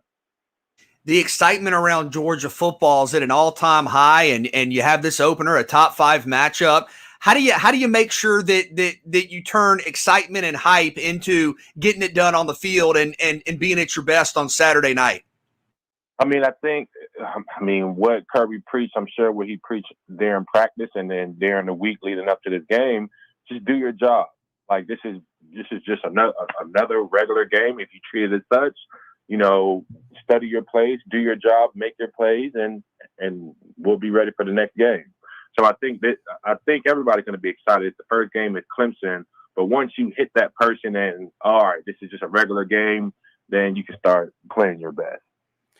How long does it take you to get there that it's just a regular game? Obviously, it's the first one. It's a top 5 matchup. You're not even playing in either one of them's home state. You're in Charlotte, North Carolina to play this. How do you make it just seem like a regular game? Well, I can speak for myself. I know when we had to play Florida and we had to go to the neutral side, I think the moment that I either hit the person or I was cheering on my teammate and then they made a big play, then I tell myself, hey, this is just a regular game, like a game in Little League or a game in the backyard. You're just playing football. It's just a lot more at stake. What are your expectations for this offense? Orson, you played, of course, on some great productive offenses. What do you think we'll see out of JT Daniels and this offense? Being on the same page. So, yes, I'm sure they're throwing the ball around and running the ball in practice, but just being on the same page and just having them boys have fun. I think once you look at all those championship caliber teams, the ones that have fun and stick to their assignment, they're the one that's very successful and succeed. So I think that all they have to do is just stick to their assignment, remember their plays, and just go out there and have fun and light it up. We're all waiting for that. What do you expect out of this Georgia offense? JT Daniels obviously played a little bit last year. He's got some Heisman talk around him coming into this game. Georgia's got a whole bunch of running backs, some questions maybe at wide receiver with some new faces there. But what are you expecting from Georgia on offense against a very talented Clemson defense? To be honest, we're going to stick to our game. Everybody knows that we're going to run the ball, but I do believe that we're going to open it up. So the OC, I had him at Cleveland, and I know that he stressed about running it, but he also stressed about passing as well and having that balance. So I know Todd going to get those guys ready, and I just want to see a complete game from start to finish. A lot of talk about the quarterbacks, and understandably so, but how much of this game, Orson, is going to be determined right there at the line of scrimmage in the trenches? Oh, that's where the game starts to end. It all starts in the trenches. So we're going to go as far as our O-linemen take us, and then on defense, we're going to go as far as our D-line stops them. So it definitely begins in those trenches. And I hate how they don't get enough love, but I love my big guys. I love my boys. So, that being said, in a game like this, do you like hanging in there with the big guys and throwing your weight around blocking, or you still like, let those guys do those things? I still want to go out and get out of there and run in space. No, so the thing is, I believe you're going to have to do both. So playing for Georgia, and you can see playing for Georgia as a tight end, you're not just going to split out and run, like catch balls all the time. No, you got to be in line because we work on the double team with the tackle. We work on that ball when we're blocking down. So as a tight end, we have to be able to do both. And in order to play, you're going to have to learn how to do both. So when you're a player and you have a game like this on the horizon, how do you keep your mind occupied for 5-6 days? I mean, we've been talking about this game all year, and we still have a full week to go. What do you do to kind of stay focused but not get too focused, I guess, with the game only a couple of days away? To be honest, I think that you tune out all the noise You tune out Instagram, Twitter, you tune out all social media platforms, and you just focus on the game. You focus on your plays, you focus on your assignments, and then you just tighten everything up. So when the game comes, you're not distracted with outside noise. You're really just dialed in and focused. Orson Charles joining us here. Speaking of some of that outside noise, I mean, this is obviously a very talented Georgia program that's getting a lot of love. There's championship expectations on the program. How does that play in the mindset, knowing that a lot of people are looking at this team saying they're SEC contenders, playoff, national championship contenders, and a lot of it starts with this first game against a very good team? How do you not look at it? And there's a lot of people that are already chalking it up like, oh, if Georgia wins this one, I mean, it's just maybe the Florida game and you get to the SEC championship game. I mean, how do you kind of not say our season rides on one or two games and just go out and play? And I like you said, not make this an all or nothing type football game in your mind before you go play. I mean, because at the end of the day, you got to take it one down at a time, and then one play at a time, and one game at a time. So I know Kirby, and I've heard him talk to the team, and I know some of the coaching staff, and I bet they're preaching the same thing. Don't worry about the Florida game. Don't worry about the SEC championship, because if we worried about that and forget about playing right now, we're never going to get there. So let's handle this first game. Let's handle this first play, whether it's offense, defense, or special team, and then let the game speak for itself. So after we take care of Clemson, we'll go on to the next week 2. What's the biggest key to victory Saturday night? And I know we're still a couple of days out, but do you have a game prediction for us? The key to victory, you got to knock them in the mouth. I believe the last time they lost, the opponent, that's what they did. They wasn't really prepared. So I think we're going to have to do the same thing. And 25-17. All right. Orson Charles joining us here. Before we let you go, I did want to ask you, you mentioned you played for Coach Monken there in the pros. What's his style like as an offensive coordinator? Obviously, you can do some things differently probably at the college game than you could do at the pro level, or do things at the pro level you couldn't do at the college level. But what's his kind of style like? What is his game week preparation like, especially getting for a game like, say, this one? Everybody has to be physical across the board. It's just not the O-line or D-line. It's going to have to be the receivers, the running back. Everybody's going to have to play physical, and he's more of a balanced person. So for probably a few runs, it'll be a few passes. He wants to set the tempo, so I can imagine that tempo is going to get set very early on, and then it's up to the players to kind of carry that momentum and understand that he wants a balanced game. So they're not going to be able to stack the box and stop the run and don't think we're going to pass, because he'll mix it up. Orson Charles, our guest here on 3 and Out. Orson, really appreciate the time. Thanks so much. Thank you. Y'all have a good one. Will do. Orson Charles, former Georgia tight end, getting ready for Georgia Clemson. And again, I think that's probably a good philosophy to have against Clemson, BJ. Go up, punch them in the face. Ohio State did a good job of that, and we're able to take the fight to them. I know sometimes you say that all the time. Hey, we're going to take the fight to them. That's easier. People say that to Alabama. You just go punch them in the face and see how the difference is how they respond. I think that is going to be a big key on both sides, is who is more physical and who absorbs that first kind of body shot from the other team and kind of rolls with the punches and is able to rebound. Yeah, physicality. And I thought great perspective from Orson Charles. Kevin, it's not going to surprise me if we see, after all the talk of, the Heisman for JT Daniels, and we're going to throw the ball 30 times a game, 40 times a game, and that may happen. And I undoubtedly think Georgia's going to have balance. They're going to have big plays down the field, not only against Clemson, but the rest of the season. But it wouldn't surprise me, after an offseason of talking about the passing game, if Georgia goes into this game and looks at it like this, at least early on. Clemson has an elite defensive line. They are going to come at us. We've got to find a way to slow that group down. In theory, the way you slow down a great pass rushing defensive line is to line up and run right at them. And I know that's easier said than done, but even though there are some relative questions, Georgia's offensive line is still very, very good. Georgia's offensive backfield depth is unparalleled, and you have probably 3 or 4 guys that could start at just about any program in the country. So, yes, JT Daniels is going to have to make big throws to win this game. Yes, he is capable of going for 350, 375 and leading you to victory. But if you want to try to slow down Clemson up front, and I still think I still think it makes sense too for Georgia to try to play a little defense with its offense and kind of control the clock, control the game. Wouldn't be surprising to me if early on you really see Georgia try to set a physical tone like Orson talked about and get these backs into a rhythm and really try to run the football and kind of make a statement that way the first couple of drives.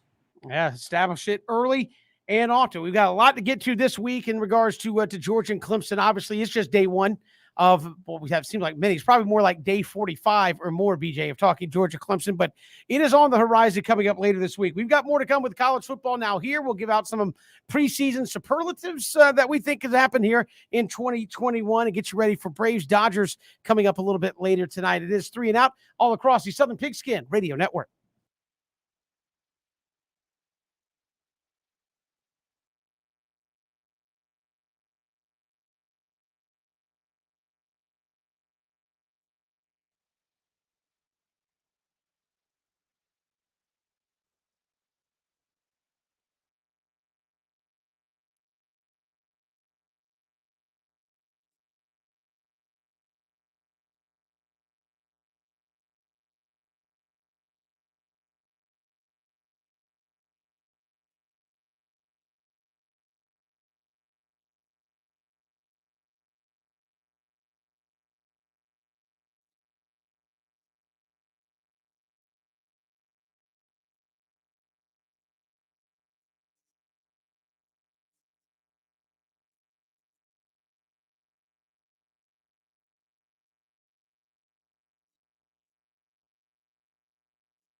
Great to be here with you on 3 and Out, all across the Southern Pigskin Radio Network. Kevin Thomas, BJ Bennett here with you on this Monday. College football is back.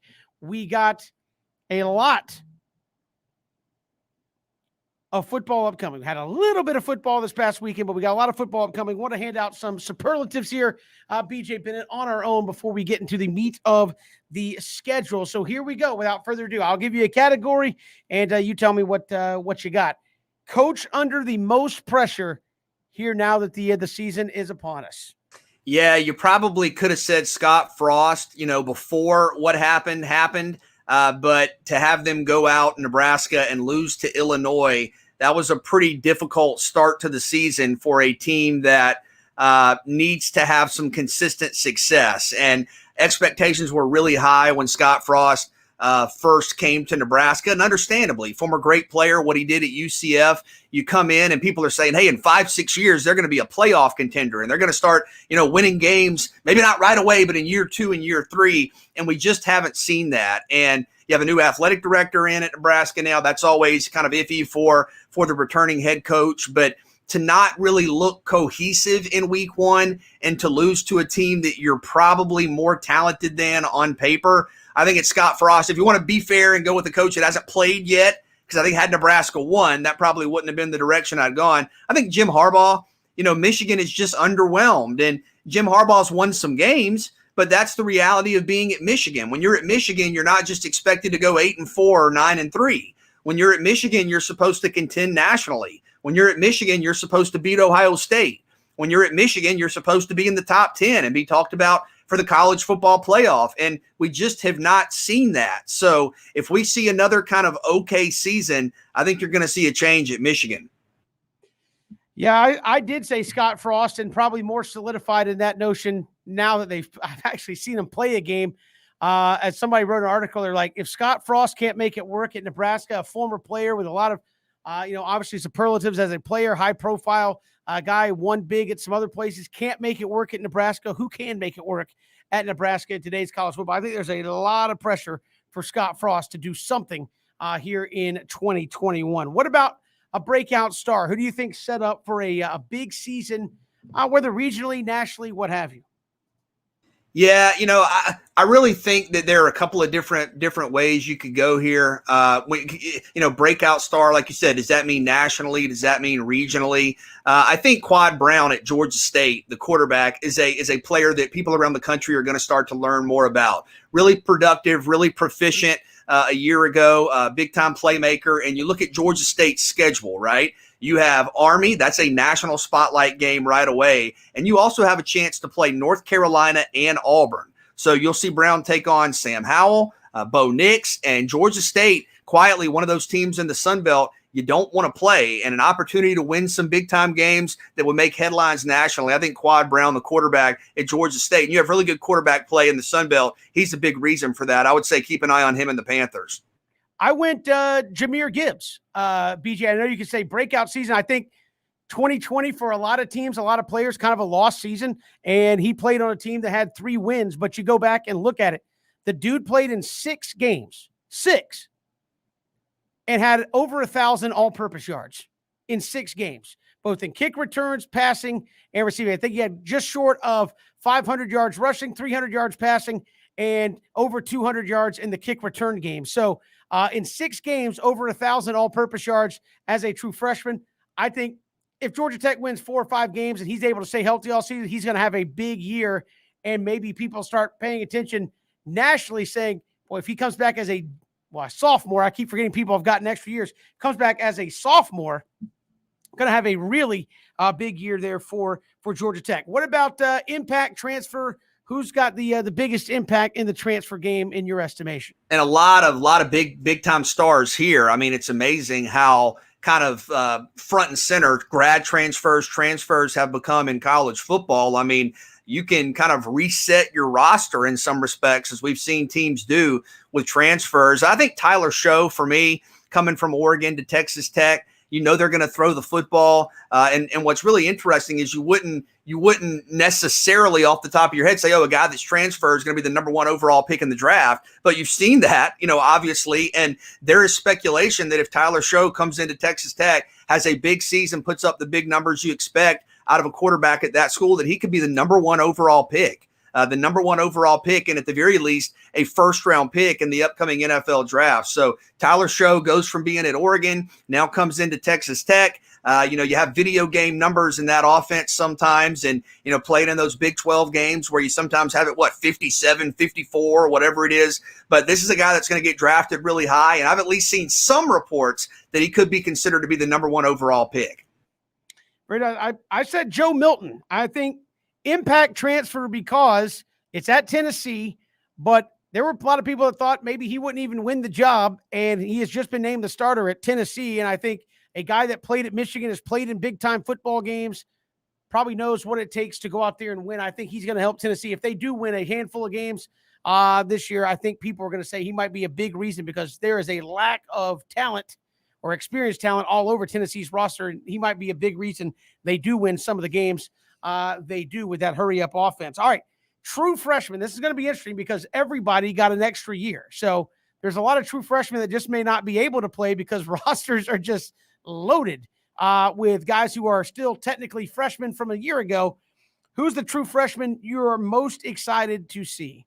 Well, I think keeping it local, what about Cameron Ransom? I mean, Cam Ransom has gotten really, really impressive reviews, and you're talking about a guy that is stepping into potentially a spotlight position, being the quarterback at Georgia Southern, has the ability to throw the ball, I was going to interrupt you there for a second because we have the same answer, so I'll just throw this out there. Georgia Southern put their depth chart out for game 1, and he is listed as the, co-starter. It's Cam Ransom or Sam Kinnerson. So he's going to play in week number 1. I don't know if he's the official starter out there game 1, but that was my issue. I just wanted to fill you in. You're like, I don't know if he's going to play. He might even be the starter. Yeah, and I mean, we'll see. I mean, may not be the starter right away, but we're going to see him at some point. And, everybody's talked all preseason about, hey, this guy's ready to play. Normally with true freshmen, it's okay. There's some positives, there are some negatives. You expect that, but, big, strong, smart, physical, can throw it, can run it, won a lot of big games in high school. So I think there's great excitement. And you look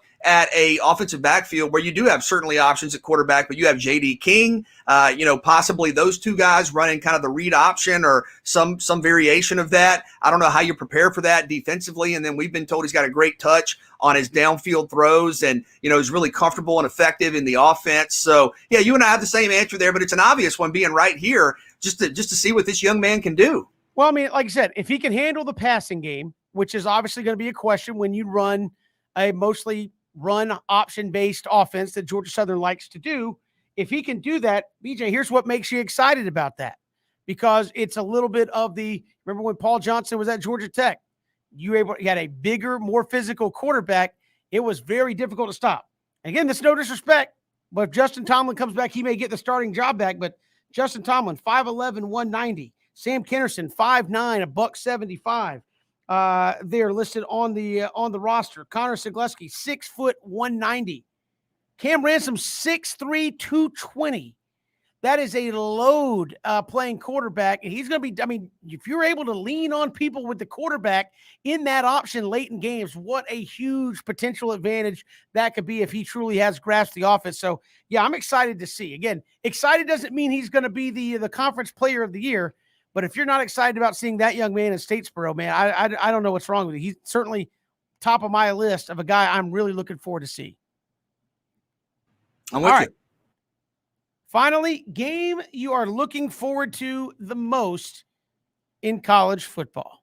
All right, and I guess it would be a lame answer if I said the game Saturday. I mean, it's so obvious. It's so right there. By the game Saturday, I mean Georgia and Clemson. I mean, we've been talking about it for half a year. We've gotten great perspective, analysis. We've chatted with Clemson greats, Georgia greats, as we've done today on the show. We've, broken it down from every possible angle. But I really do think in terms of the anticipation and the hype, this is about as good as it gets. And some may counter by saying, oh, well, a game later in the year might have more direct college football playoff implications. Maybe. But I still think you're talking about 2 top 5 teams.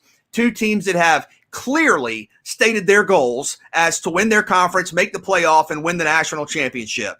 Two quarterbacks that are Heisman Trophy good, potentially, JT Daniels and DJ Uiagalelei. Two defensive lines that literally might be 1-2 in the country in all of college football in terms of their ability.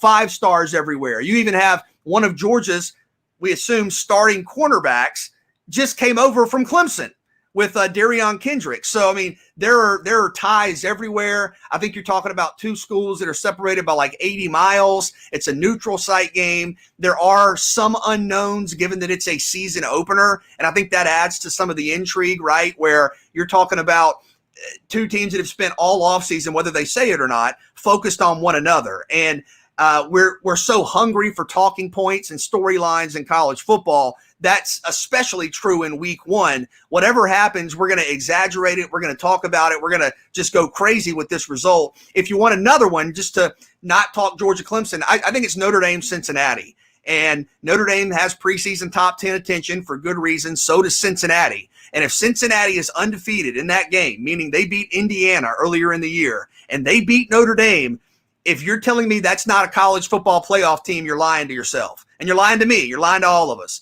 Cincinnati's got a top 10 team. This is an opportunity to beat a fellow top 10 team on the road on a national stage. So I'm really looking forward to Notre Dame and Cincinnati. I will stick with one that when we asked this question a while back, I had it on there, and I still think it's one I'm very interested to watch, and that is in 3 weeks up in Pennsylvania, Penn State hosting Auburn. And again, I might eat my words on this, BJ, because this might be a moot point if Wisconsin beats Penn State this weekend. So it may just be, I look like an idiot like normal. But I do think this will give you good insight into what both Penn State and potentially Auburn could do. Auburn goes up there to Penn State and wins. Boy, that's a lot of momentum jumping into SEC play for Auburn, as Penn State, I think, top 15, top 10 on a lot of people's lists, maybe a dark horse to upset Ohio State and win the Big Ten. If Penn State wins, all of that is still in play for them as well, and they will have gotten a big game against an SEC team like Auburn under their belt. So I'm really looking forward to that one. I know it may not be the best game of the college football calendar, but I do think early in the season that is a window game, and we can look at that and say, boy, this is a good barometer for Penn State. This could be a good barometer for Auburn if they go up to Happy Valley and get a dub against Penn State early. That maybe we undervalued Auburn here in the preseason and Brian Harsin. So to me, that's one September 18th. I'm keeping my eye on. Well, and if Auburn, Kev, if Auburn does win that game, I think they were picked 5th at media days in the West in the SEC. Do you kind of reevaluate that and go, maybe Auburn's more of a contender out West than we thought? Yeah, I think you would. So there's just some preseason kind of things, superlatives we're looking at here as we get into the big week one opener in college football. We'll come back. Braves starting a 7-game road swing, feeling good about where they're at here in the National League East with a very favorable schedule for the most part down the stretch. We've got more to come. It's 3 and Out on the Southern Pigskin Radio Network.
Good to have you back here on this Monday. Kevin Thomas, BJ Bennett. Braves starting a 7-game road swing, but BJ, a great series against the Giants, 4.5 games up. You're not in total comfort zone at this point ahead of the Phillies, but you're 7.5 ahead of the Mets with a month to go in the season. 4.5 up with the Phillies. You have 32 games left. BJ, I went and did, depending on what you think about the Mets, they're 7.5 out. They have not played great baseball in basically a month. So you throw that in there, throw the 3 games with the Mets into this, what I'm about to say. Out of your last 32 games, you have 20 against teams that are probably not going to the playoffs. The Mets, Nationals, Marlins. You have 7 with Colorado, the Arizona Diamondbacks in there. Very favorable schedule with just 12 games against winning teams. Thinking about the playoffs, 20 of your last 32 against, well, the Mets are 4 games under 500. So 20 of your last 32 against losing teams on your schedule. Just win series. I think as long as you do that, and we saw Atlanta really look like a playoff team against the Giants over the weekend. If you win series, you're going to be in the playoffs. You're going to win this division, and you're seeing the starting pitching really step up. You're seeing offensively just incredible production. Maybe a question or two still about the bullpen. It got interesting with Will Smith last Friday night, but I mean that is what it is at this point. I think you should feel confident. I think you should feel like you are a playoff team. You're right. A 4.5 game lead is not an 8.5 game lead, but you feel like you have control of this division right now, and it's yours to lose. It's right there. Now, do I feel like tonight is a lock for a dub? No. You're playing the Dodgers and Drew Smiley's on the mound. But again, there's not that overwhelming pressure, Kevin, where it's like you better win tonight or you're going to see some movement in the standings. No. And listen, Philadelphia is playing the Nats. The Nats are not very good right now. But at the end of the day, win series, and you had a great showing over the weekend. You have momentum. You have some positive traction. This team's going to be in the playoffs. Go out there, take care of business, and you'll be in the playoffs. Yeah, I feel like just don't let the Dodgers give you a lot of negative momentum. If you can just go out there and win, even if it's a 1, if you take 2 out of 3, that'd be great. Even if you just win 1 and don't just go out there and get rocked for 3 games, I feel like that's still moving in the right. I mean, this team is playing lights out baseball. We saw Enoa, Ian Anderson come back. Anderson pitched tremendously well. And BJ, we start looking at this time of year. Obviously, you can't think this way yet, but in the back of your mind, you're Brian Snitker. It's going to say September in 2 days. Are you looking at Fried, Morton, Anderson? Are they definitely your top 3? Are you starting Charlie Morton game 1 of a playoff series? What's kind of your thought process as you start to look just a little bit here at September? Right now, for me, if you're saying I have to have a 3-man rotation for the playoffs, I would start Charlie Morton game 1. I would start Max Fried game 2. I would start Ian Anderson, who looked great yesterday in game 3. And I would feel really good about it. And you still have Huascar Ynoa out there. Maybe you could, figure something out there. But I would feel really good about those 3, even those 4 to include Ynoa. And I think that's what I'd go with. All 4 of those guys have been pitching really well lately. And that's a winning combination. Certainly Braves and Dodgers tonight. Late night. So for all of you like BJ and myself who not start getting a little heavy eyelids, they're about 9:30 or so. Game doesn't first pitch till 10. We'll have pregame coverage for you coming up at 8:55 right here this evening.